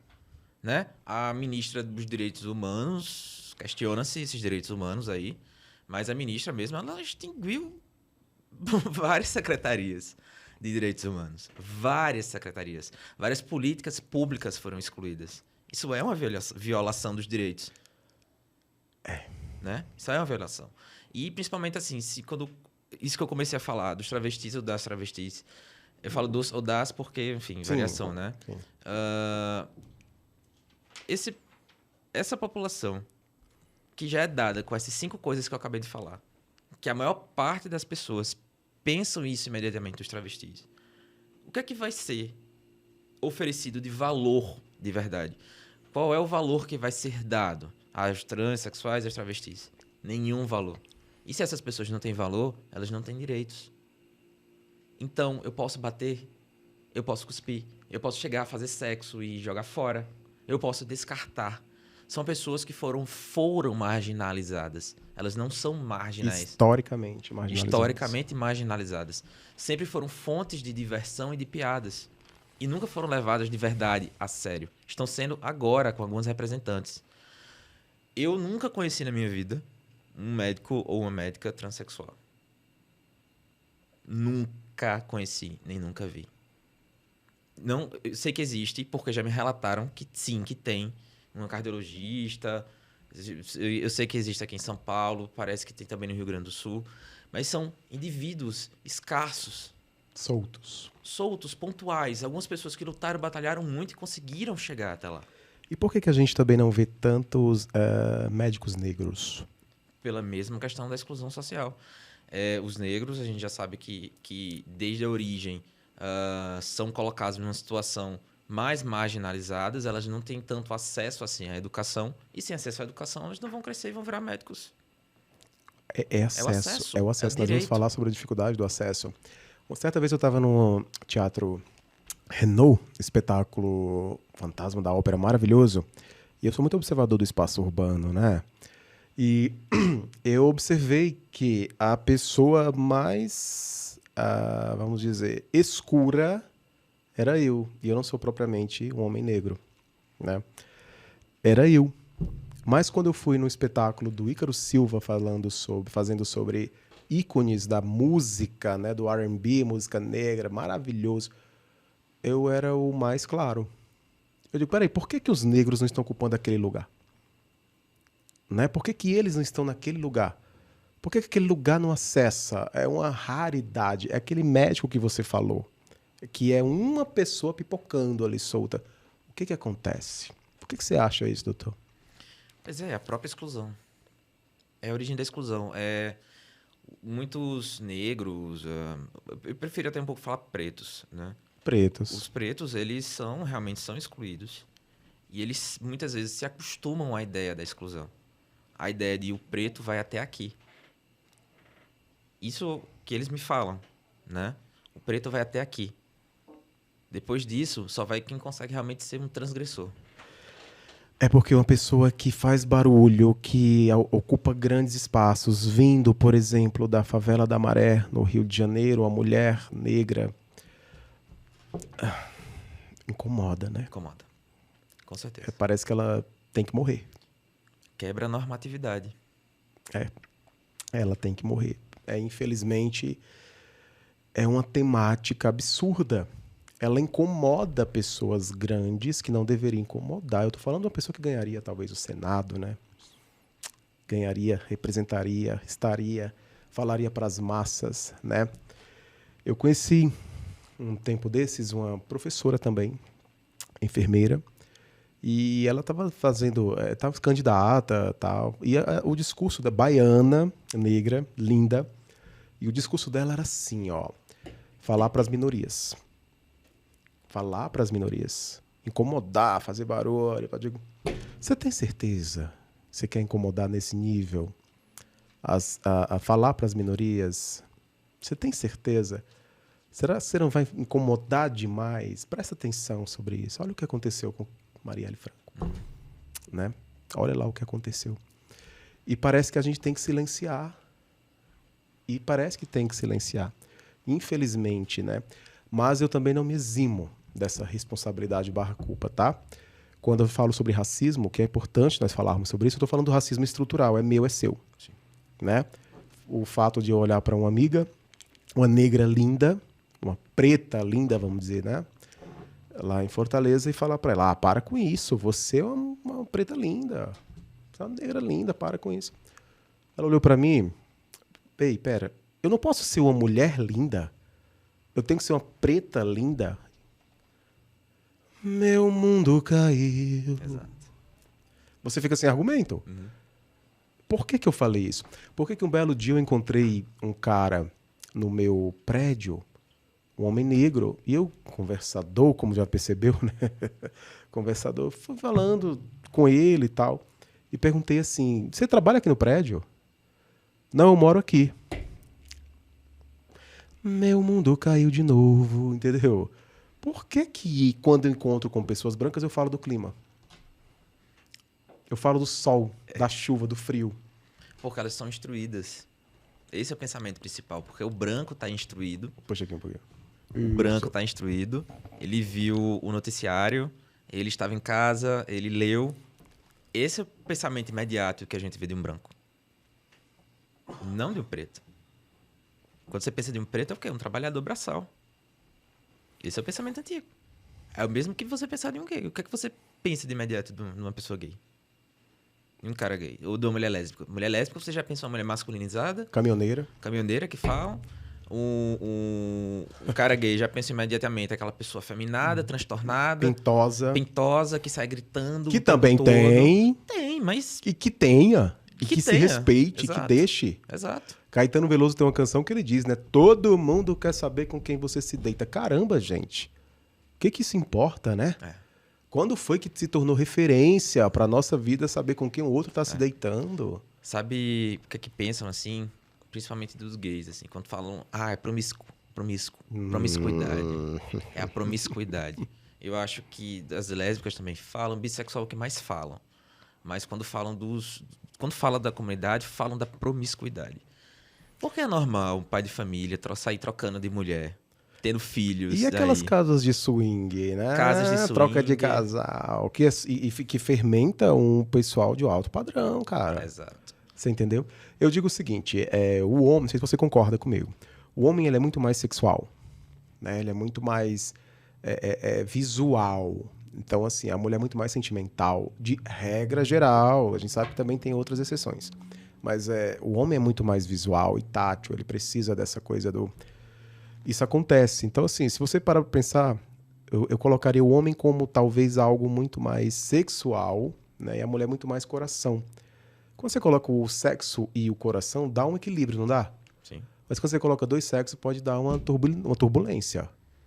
Então, não é que o gay é promíscuo, é muito mais a natureza masculina. Pensa sobre isso, eu tô botando fogo no parquinho aqui agora. Acho que não. Bora. Eu discordo. Por favor, diga lá. Muitas vezes, duas pessoas sexuais podem descobrir o coração afetivo. Que bonito. Olha, Rodrigo. Podem se descobrir. Você viu? Que bonito isso. Conta pra gente o que você acha sobre isso, doutor. Né? Então, muitas vezes as pessoas que estão nesse caminho muito mais sexualizado, porque eles têm problemas na família. E isso vale também para as mulheres muito sexualizadas. Muitas vezes, sexualizadas, até um termo que eu estou usando é um termo chulo. Que tem essa impulsividade sexual muito aflorada. Eu acho que esse é o termo correto. Homens e mulheres? Homens e mulheres. Tá. Geralmente é um problema essa familiar. Hipersexualização. Isso. Geralmente é um problema familiar. Às vezes vem a ver até de histórico de abuso sexual. Exatamente. E a pessoa hipersexualiza ou retrai, né? Exato, também. Então, muitas vezes, quando duas pessoas que são mais dessa impulsividade sexual, elas podem se descobrir juntas. Transou uma vez, gostou. Transou outra vez, transou outra. E então vai gerando uma certa identificação e um aprofundamento dessas relações. Em que simplesmente essas pessoas vão se descobrir grandes amantes. Doutor, e tem outro dado que nem está no nosso roteiro, mas eu sou de fugir do roteiro, tá? Porque é dado social, né? Aqui em São Paulo, por exemplo, existe uma estimativa que a cada 4 homens, né, que se relacionam com outros homens, um é portador do vírus HIV. E a gente está falando de um tempo de PrEP, de PEP, de profilaxia pré-exposição, tudo isso. O que trouxe um surto coletivo pra caramba, porque as pessoas estão achando que essa PrEP, essa prevenção, essa profilaxia pré-exposição, previne de todas as ISTs. Doutor, eu acho importante nós falarmos sobre isso. As pessoas estão abandonando o uso da camisinha. Exato. Conta isso pra gente, doutor. Pois olha... Melhor do que você não tem aqui nesse momento para falar sobre isso. Desde o advento pelo SUS, do PrEP, as pessoas perderam realmente um pouco o medo do HIV. Sim. Né? E essa geração mais nova que não viu a cara dele na década de 80. Exato. Como o Cazuza disse, né, que ele viu a cara da morte. O meu prazer agora é risco de vida. Isso. O meu sex and drugs não tem nenhum rock and roll. Então, assim, ele viu a cara da morte, a cara era feia. Só que essa geração não viu. Ela ouviu falar. E aí, com a PrEP, abriu a porteira, não é assim? Não é bem isso. Eu acho que as pessoas que continuam, que têm essa consciência, teve a educação sobre as ISTs, elas têm uma tendência a permanecer, a fazer o uso da camisinha, mesmo fazendo uso do PrEP, para evitar as doenças. Mas tem gente que aboliu a camisinha, viu? Tem pessoas que aboliram. Muitos. Mas eu acho que faltou a educação sexual. Faltou um pouco da educação sexual. Tem pessoas que se arriscam muito. Ou pensam, as outras doenças têm tratamento. Nem todas têm tratamento. Nem todas têm tratamento. Vírus é para sempre, filho.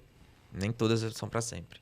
Pode evitar o HIV, mas pode ter uma hepatite C, ainda. Que mata muito rápido e é silenciosa, né? É silenciosa. Quando se descobre, já está muitas vezes avançado, leva ao câncer de fígado, né? Então, assim, é preciso ter essa consciência. É preciso estar atento e forte. E é preciso estar atento e forte, porque tem que saber que existem outras ISTs. Não se resume nada ao HIV. Não tenha dúvida disso. Mas não tenha dúvida disso. E isso a gente tem que trazer aqui para essa roda, para esse retângulo aqui de debate. Pessoal, é plenamente possível você ter prazer com o uso do preservativo, da camisinha. Ah, mas eu não gosto porque me aperta. Sei.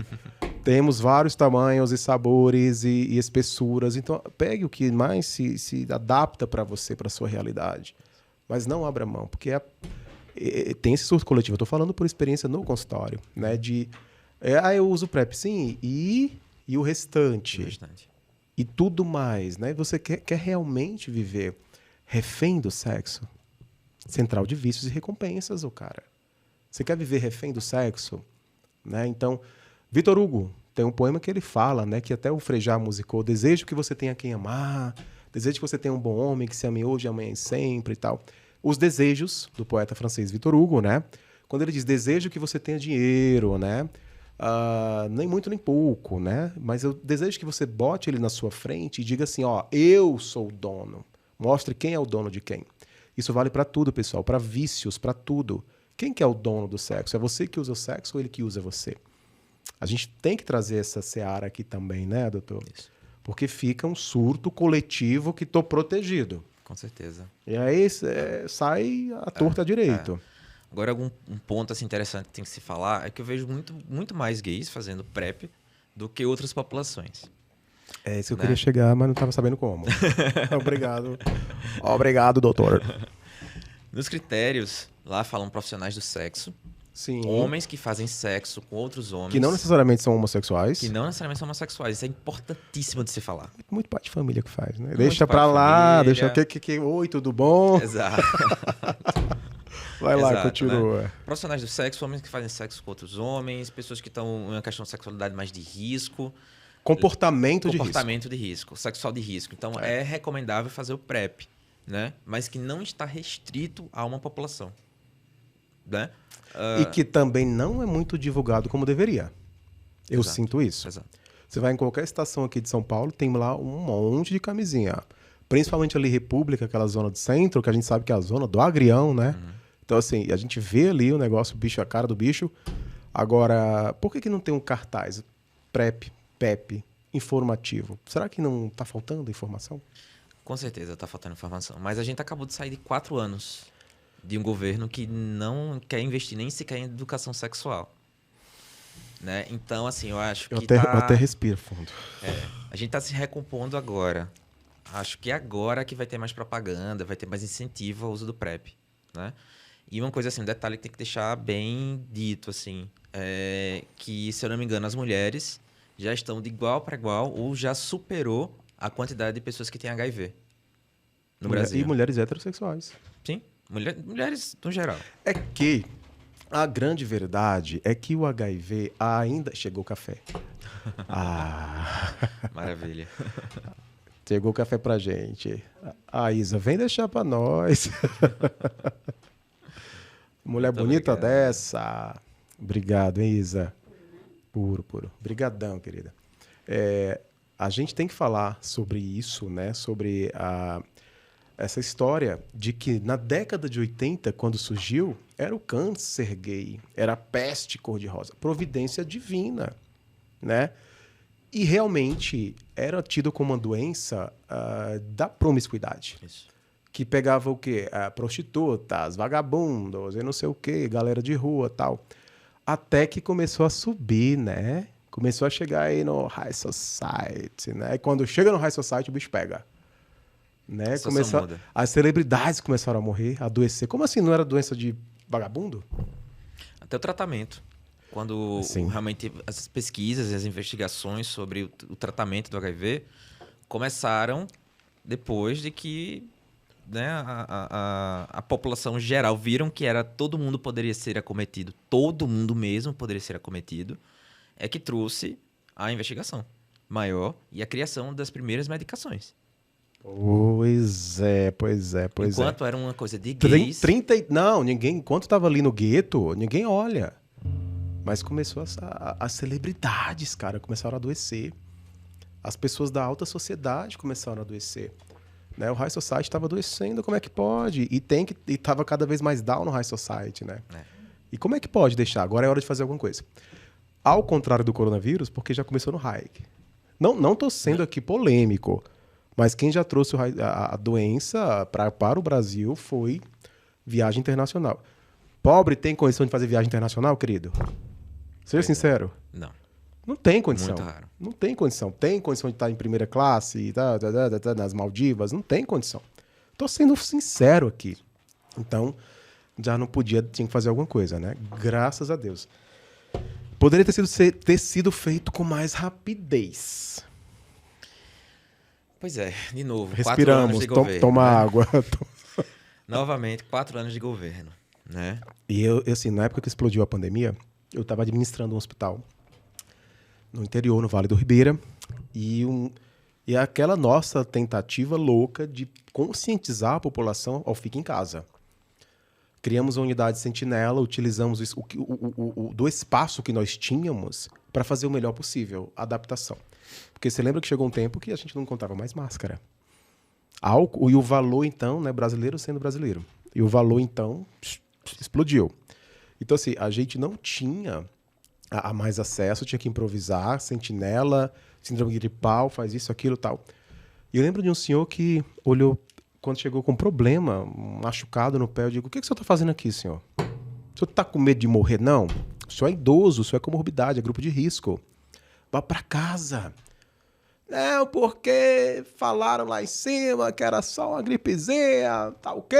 Eu digo, peraí, senhor, não é só uma gripezinha. Sabe, se o senhor pegar isso, o senhor pode morrer, o senhor tem que ter essa consciência. Mas a população estava antenada para quê? Para só uma gripezinha.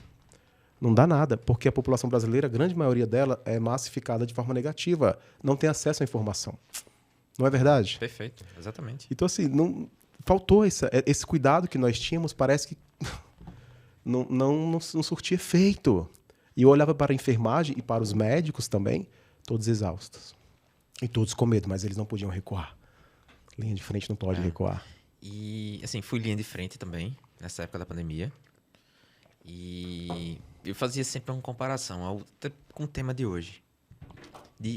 Se as pessoas não acreditam nem no Covid, imagina na integração.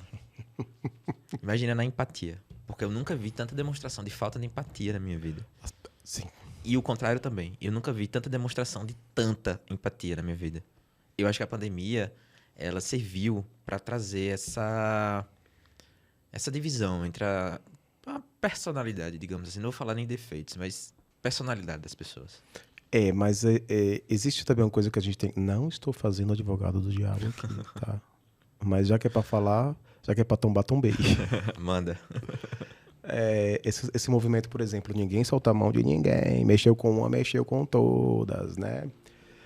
Legal, bacana, interessante. Dia desse eu estava numa unidade X e aí uma mulher em pé de igualdade comigo, como é que eu posso falar isso? Chegou e pá, mão na minha bunda. Eu falei, agora é minha vez, né? Agora abriu a legalidade aí. Mas se eu fizesse isso com ela, eu tava na rua, mexeu com uma, mexeu com todas. Mas ela não podia fazer isso comigo, eu não dei autoridade pra ela, não dei autorização pra ela. A gente viu um episódio desse, um reality show desse aí, né? Que tem muito bicho. E tinha uma integrante lá, uma participante, que ela pegava nos genitais dos caras. Você lembra disso? Mas se fosse o contrário, cara... Expulsão, né?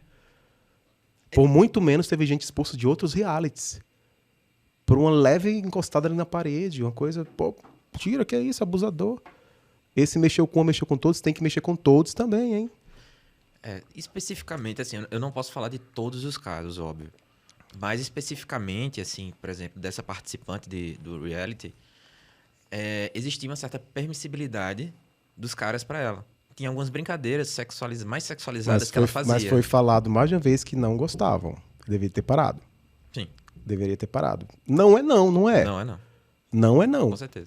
Mas assim, é aquela coisa, mais uma vez, é cultural. Eu falo isso, eu adoro trazer essas temáticas sociais.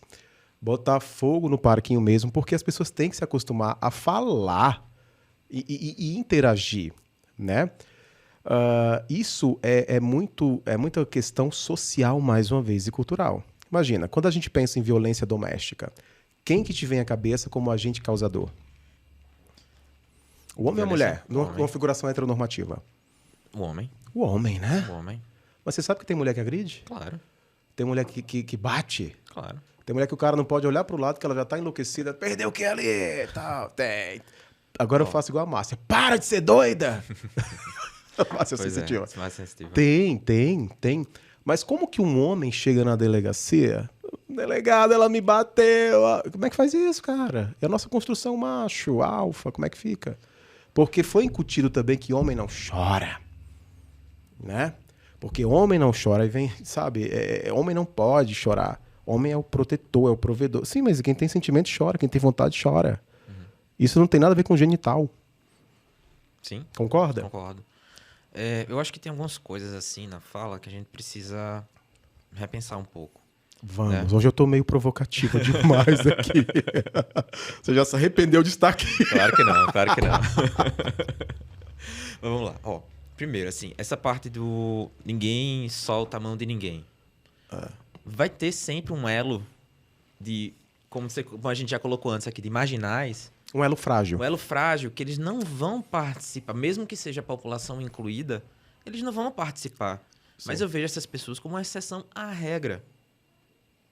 Como uma exceção. São pessoas que não participam, não tiveram diálogo, não tiveram educação sobre isso, não tiveram participação sobre isso.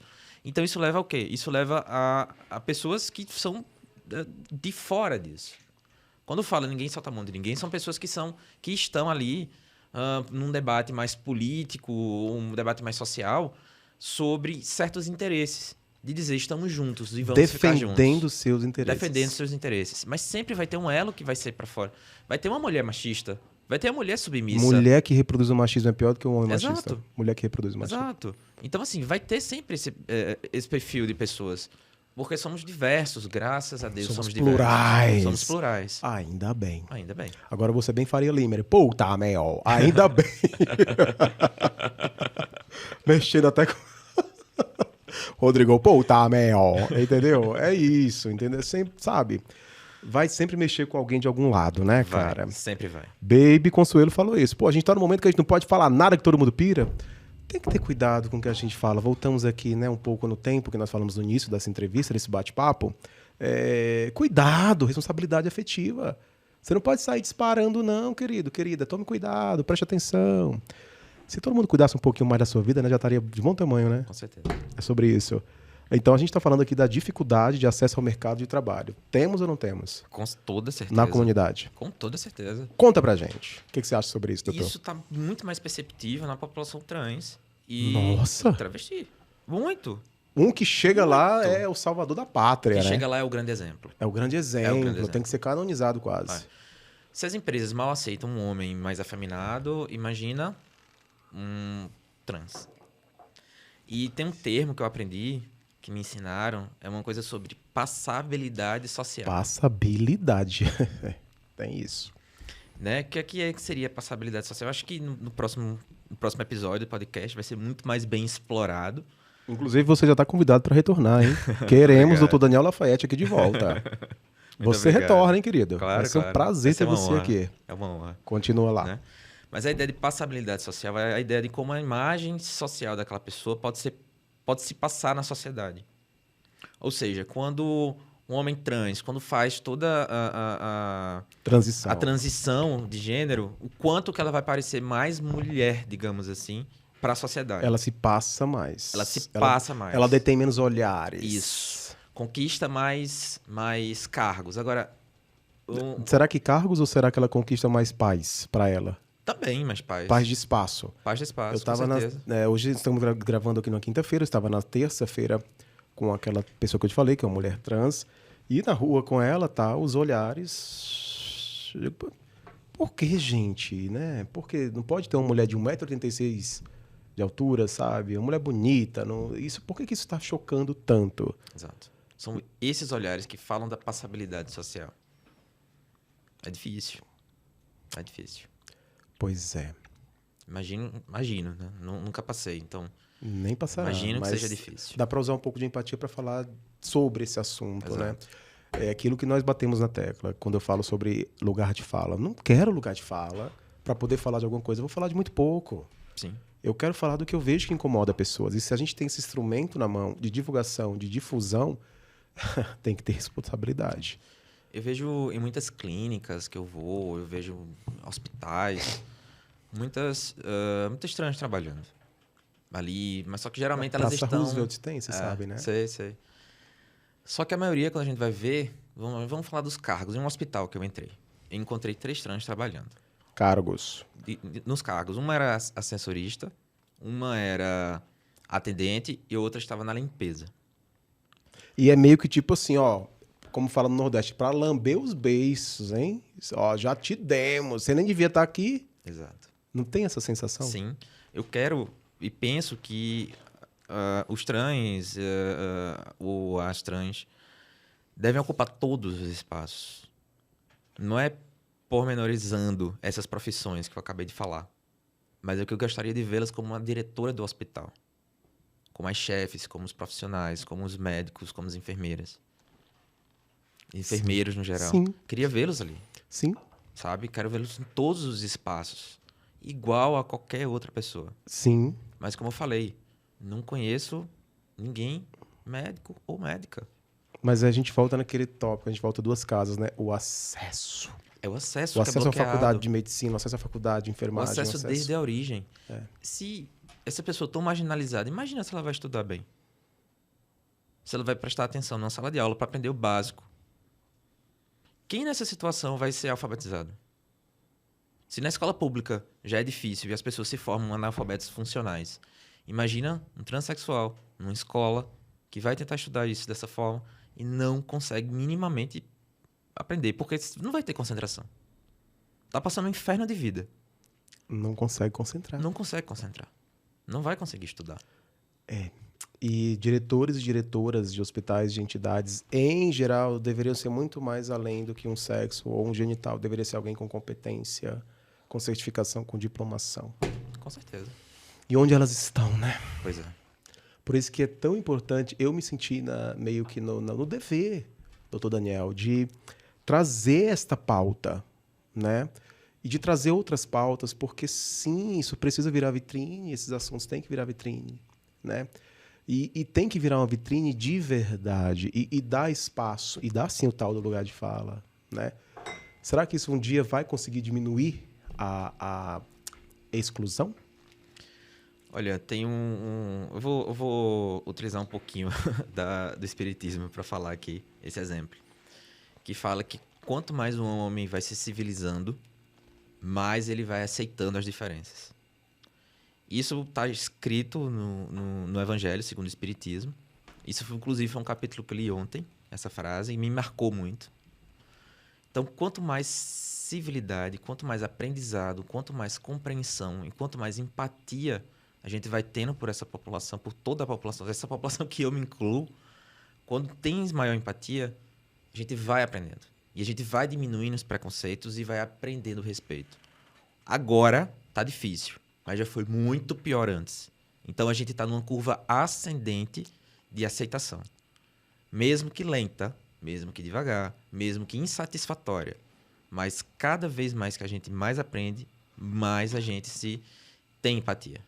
É que os gatos já nasceram pobres, mas também já nasceram livres e não sabem disso. Pois é. E não sabem disso, né? A grande verdade é essa. Você tem noção do quanto que seria um movimento se a comunidade LGBT toda se unisse? Tem muita diferenciação. Tem diferenciação, mas lá vou eu mais uma vez. Não, esse tema é muito bom, o que você vai falar. Você já sacou, né? Eu fui convidado uma vez para dar uma palestra lá no espaço urbano em Fortaleza, chamado CUCA, um centro urbano de cultura e arte. E aí, isso já tem uns 10, 12 anos, eu acho. Imagina, se falava em transexualidade, em cis, em não se falava sobre isso, né? E eu fui lá, tá, fui dar uma palestra para a comunidade, era o coletivo LGBT Arrasa Bi. Show, vamos lá falar com a galera, comunidade e tal. Aí eu fui apresentado, primeiro, olha, eu sou o primeiro homem trans, eu sou a primeira de... Cara, que bacana, quando isso estava começando a ser falado, essa coisa das transexualidade e tal. Que legal, que bacana que vocês estão ocupando esses espaços. É isso aí. Não retrocede, hein? Peguei na mão aqui, ó. Não retrocede. Pra frente sempre, tá?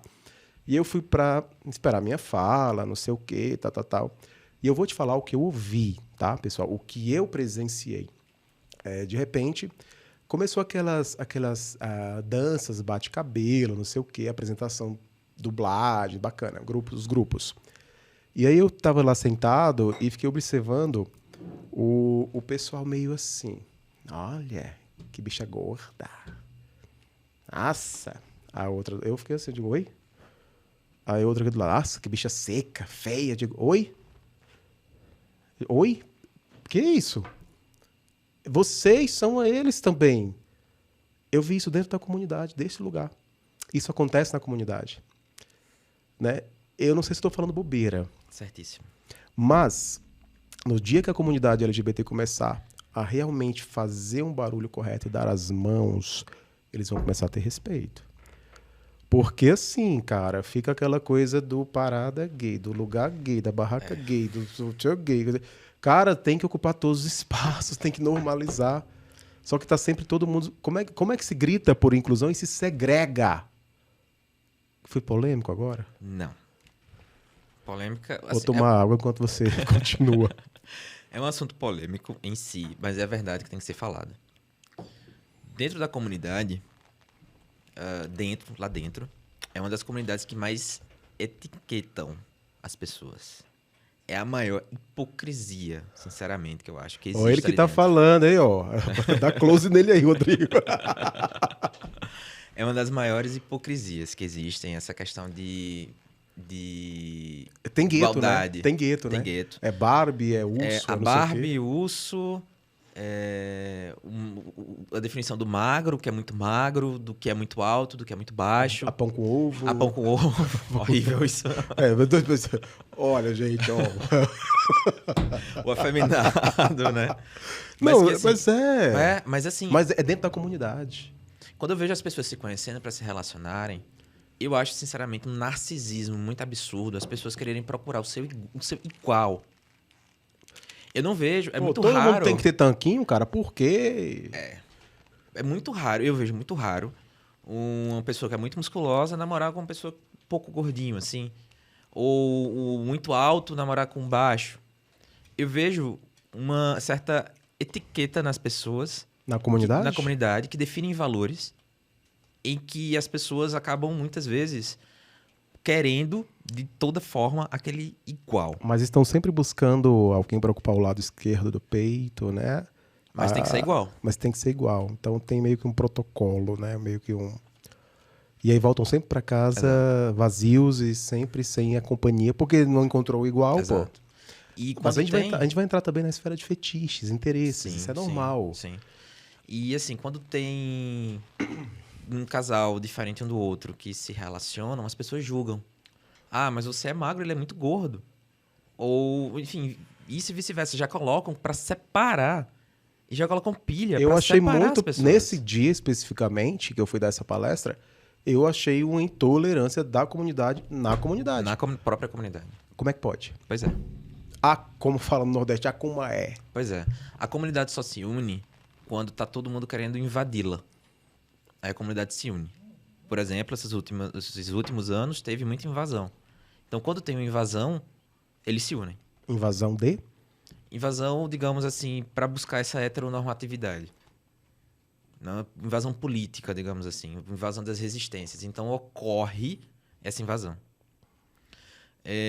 Quando isso ocorre, a população em si se une. Mas só que logo depois que vence ou que ganha alguma coisa, se separam. De imediato se separam. Clareia, doutor, por favor, o seu ponto. Por exemplo, agora, desses últimos 4 anos de governo, né? Você tem um ranço, né? Nossa, horrível. Horrível. Te entendo. Né? Então, nesses últimos 4 anos, muitos dos direitos foram retirados. Então, a comunidade se uniu para protestar contra esse governo. Então, por exemplo, a parada do orgulho foi uma forma de resistência muito forte. Mensagens e recados políticos que foram dados muito fortes. E toda vez que era o mês do orgulho LGBT, por isso que eu não gosto dessa ideia de mês, ou dia do orgulho. Porque essa questão do mês, então, ele foi utilizado como uma forma política em que as empresas viram que os gays têm dinheiro. Mas é muito lucrativo. É muito lucrativa. Fermenta, aquece a economia pra caramba. Então, foi colocado como uma certa resistência. Então, se unem a favor disso. Só que logo depois que passa, por exemplo, passou o governo, eu vejo as pessoas muito parecidas do que estavam antes de enfrentar o governo. Vejam iguais, muito iguais. E continuam se etiquetando. Continuam colocando valor sobre a estética. Aí a pessoa que já entende que, tipo, não, eu sou gay, mas não me resumo a ser gay, aponta para o outro e diz, você é gordo. E ele se resume a gordo. Sim. Então, o que é que adianta? Isso foi falta de empatia, de entender sobre si a dor e entender a empatia do outro. Tô sentindo aqui um desabafo. Tô entregando um recado para alguém aí. Não, Aproveita a mídia. Não. É uma avaliação mesmo, de que eu vejo muito paciente falando isso, conversando sobre isso. De eu sou gordo e eu sou excluído da sociedade porque eu sou, de certa forma, gordo. Não consigo namorado. Não consigo companheiro. Por quê? Porque tem alguma coisa estética, muitas vezes, ali, presente. Então, é uma coisa muito superficial, é estética. É que, na verdade, isso também, mais uma vez, é cultural e evolutivo, que o corpo gordo, ele sempre foi visto como algo nojento. Um corpo nojento, um corpo asqueroso, né? Se você olhar as propagandas antigas, eu tô falando década de 90, não tô indo muito atrás, você entendeu? O padrão de modelo da década de 80 e 90 eram mulheres muito magras e o que causou sempre muita bulimia, anorexia, transtorno alimentar. Esse padrão que até hoje causa culpa, rejeição, porque tem que se enquadrar. Então, até o momento que você começa a dizer assim, pô, eu tenho gordura e tá tudo bem. O Dr. Perseu Sestari esteve aqui, médico nutrólogo, depois você dá uma olhada nesse episódio, tá no canal, tá? E ele fala, o que é um corpo saudável, um corpo padrão, um corpo ideal? É aquilo que não altera a sua atividade básica de dia. Que você consiga se movimentar, se locomover sem cansar. E que isso seja possível. Isso não tem nada a ver com peso, isso não tem nada a ver exatamente com o físico, né? Então, tem isso também, né? Esse movimento é polêmico. Que também tem gente meio marginal falando sobre isso. Quando eu digo marginal, entenda, um movimento marginalizado que leva para um lugar de romantizar a obesidade. Não é isso, a obesidade é doença. Né? A obesidade, você não pode ficar vendo uma pessoa com 300 quilos na rede social e dizer linda, maravilhosa. Não, isso é doença, gente. Você concorda que a obesidade é doença? Obesidade mórbida, eu tô falando. Isso, quando a gente fala de obesidade, ela tem uma limitação, como ele definiu perfeitamente bem esse nutrólogo, quando tem uma limitação em que a pessoa não fica bem, em que o dia a dia dessa pessoa é interrompido por causa da gordura, digamos assim, por causa do peso, cara, é doença. É doença, entendeu? Então a gente tem que entender isso. Assim como desnutrição é doença, isso. Qualquer transtorno alimentar tem que ser tratado. Qualquer transtorno, no geral, né? Qualquer transtorno. Tem que ser tratado. Doutor, vamos falar aqui agora sobre LGBTfobia na sociedade. Acho que de tudo que nós já falamos aqui, né? Tudo cai lá na LGBTfobia. E a gente vê nos espaços, né, pessoas que são que apanham, que sofrem, que levam porrada mesmo, porque são gays. Porque estão dentro desta comunidade, porque tem um jeito afeminado. Porque, como você falou, você é um homem homossexual, né? Mas que você tem um padrão de heteronormatividade. Existe isso? Existe. O heteronormativo? Existe. Você considera que você está nesse padrão? Sim. Nossa, eu vi um desapontamento. Sim. Sim. Assim, eu sou muito satisfeito como eu sou e quem eu sou. Mas quando eu escuto e estudo muito da heteronormatividade, eu vejo que eu me quadro um pouco e eu quero sair desse preconceito. Quero sair um pouco desse preconceito. Por quê? Às vezes eu me acho muito heteronormativo. Mas por quê? Então, eu gostaria de ser aquela pessoa que não se incomoda. Por quê? Isso foi um aprendizado que eu tive, assim, foi uma autorreflexão muito forte. Porque hoje já é mais comum, eu já entendo completamente, por exemplo, homens que pintam as unhas. Pretão ali, vermelho. Não é nem o pretão, mas cores mais claras, um pouco mais femininas. Que pintam assim, as unhas. Que pintam as unhas no Ponto. geral. Ponto. Cara, quando eu vi isso, sei lá, Chocou. 3 anos atrás, eu achei aquilo ali um absurdo, meu Deus do céu. E, tipo, eram homens aparentemente heteronormativos e que pintavam as unhas. E eu achei aquilo ali, meu Deus, por que isso? Então eu comecei a refletir que eu tinha ainda um preconceito comigo sobre essa questão da heteronormatividade. Que mais uma vez é cultural / evolutivo. Exato. Que você trouxe. Exato. Eu não deixaria de ser como eu sou e quem eu sou. Minha preocupação não é essa. A minha preocupação é como eu trato e vejo o outro. Porque é uma questão de preconceito. Porque não era a tua unha, né? Exatamente. E por que incomodou? Exatamente. Então, eu tenho algo frágil ainda. E isso trouxe essa reflexão. É a sua heteronormatividade, Exato, querido. exato. E às vezes eu me vejo... O problema é que às vezes eu me vejo um pouco rígido. Pra fazer uma piada, pra falar alguma coisa. Então, às vezes eu me vejo rígido pra falar isso. Ou da forma que eu vou falar. Mas que também veio do teu meio. Exato. Que ele foi um meio rígido. Exato, foi um meio rígido. E, por exemplo, depois que eu me assumi gay, eu quase não consigo mais fazer alguma brincadeira que eu imite, por exemplo, uma mulher, por exemplo. Porque aquilo ali ficaria feminino demais e um gay não pode ser... Um gay, assim, feminino já vai bater o estereótipo daquele gay afeminado. Só que o gay afeminado, ele não tem que ser massacradinho. Eu nem gosto de falar gay afeminado, sabe? Mas como a gente tá precisando ter essa conversa... Bota aqui no retângulo, aqui, ó. Bota aqui na mesa. Mas como a gente tá precisando ter essa conversa, a gente acaba tendo que usar termos que restringem um pouco. Então... Quando a gente via o gay afeminado, nossos pais, era a primeira coisa que eles falavam. Nossa, que coisa horrível.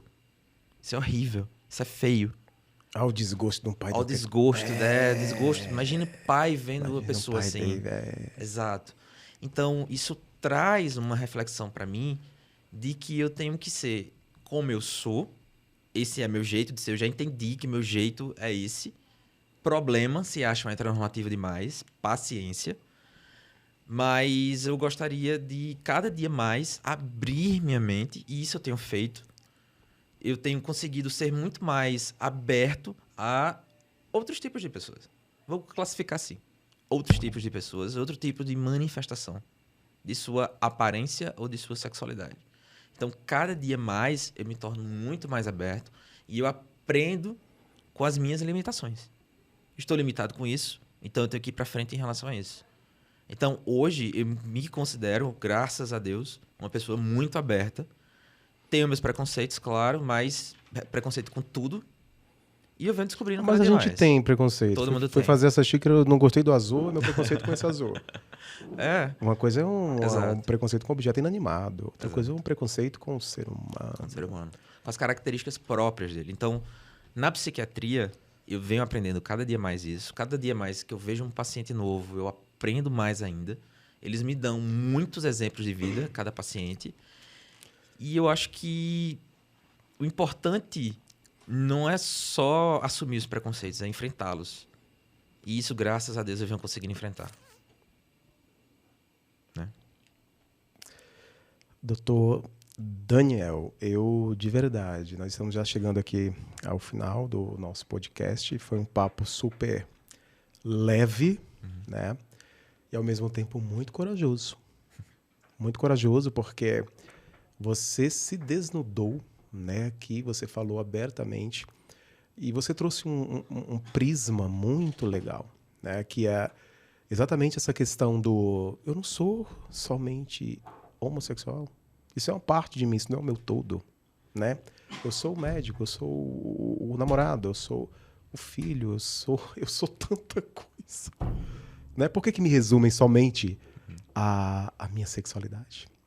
Doutor, deixa um recado pra gente finalizar, um recado para quem está nos assistindo, né? Sobre quem ainda tem essa questão desse preconceito, dessa intolerância. Você, você tem lugar de fala. Pois é. Então, basicamente, o que eu quero falar é o seguinte. Para ser tudo mais prático e mais fácil, a gente tem que investir na empatia. Porque tendo empatia, a gente compreende o outro, a gente se põe no lugar do outro. E ao entender que o outro sofre ou tem problemas, ou tem problemas realmente de moral, enfim. Quando a gente entende o outro, quando a gente se articula ao outro, quando a gente se entrega a entender o outro, todos os preconceitos, problemas, fobias, tudo isso vai se abrindo naturalmente o caminho. Então, ter empatia pela população, por essa população inteira, é que é o grande segredo para se desvincular dos preconceitos. É isso. E sabe o que eu quero saber, doutor? Eu quero saber se você é tão forte que nem lá no fundo irá desejar. Eu quero saber isso. Né? Jorge Versilo, o avesso. Será que você é tão forte que nem lá no fundo você vai desejar? Então, cara, meu bem, minha filha, meu amigo, meu querido, minha querida, não se mate cortando seus impulsos, a vida é uma só. E ó, larga desse preconceito bobo, vai viver tua vida, tua sexualidade, sabe? Vai ser feliz, que ser feliz é tudo que se quer, ser feliz é uma obrigação muito prazerosa, tá legal? Perfeito. Doutor Daniel, muito obrigado pela presença, hein? Muito obrigado pelo convite, foi uma honra estar aqui, foi muito divertido também e libertador estar aqui. Gostou? Gostei muito. Pensou muito que seria assim, teve hora que eu te dei assim, pô, cara, tá botando uma saia justa, para com isso. O que eu te fiz? Puta, meu! O que eu te fiz, né? Não, foi muito legal, foi muito legal. Acho que a gente conseguiu realmente fazer tudo isso com muita leveza. Muita leveza. A gente teve essa preocupação desde o começo, né? Sim. Porque não é para falar mal de comunidade ou para falar bem de comunidade. Mas a gente tem que falar de uma comunidade que é tão numerosa, que existe, que tem tantos problemas, né? E que temos que resolvê-los. E vamos resolver como? Falando, incomodando, dormindo com esse barulho, fazendo barulho. Exato. E eu tenho um presente para você. Caneca Pode Mental Mais. Mostra aí pra gente, doutor Daniel. Muito obrigado. Cafezinho todo dia aí, hein? Legal. Olha aqui. Legal, muito né? Legal, obrigado. Doutor, muito obrigado Adorei. pela presença, de verdade. Um prazerzaço ter você aqui conosco, tá no Pode Mental Mais. E aí, você gostou do conteúdo de hoje? Claro que gostou. Doutor Daniel é ótimo. Né? Eu sabia que ia fazer aqui uma... Eu não digo nem entrevista, eu digo aqui um bate-papo, né? Informativo, um bate-papo do bem e um bate-papo necessário. Com certeza. E você já está inscrito no nosso canal? Ainda não? Então, olha, vem fazer parte da comunidade Mental Mais Saúde, do Pode Mental Mais. Aqui nós falamos sobre saúde mental, saúde no geral, sempre focados no acolhimento. E olha, temos muitas coisas para você. Então, não perde tempo, ó, senta o dedo aí, inscreva-se no nosso canal. Vem com a gente, que aqui você não vai se arrepender, não. É muita coisa boa para você. Obrigado, doutor Daniel. Muito obrigado. Obrigado, Rodrigo. Obrigado sempre pela operação maravilhosa, tá legal? Obrigado você. Até o próximo encontro.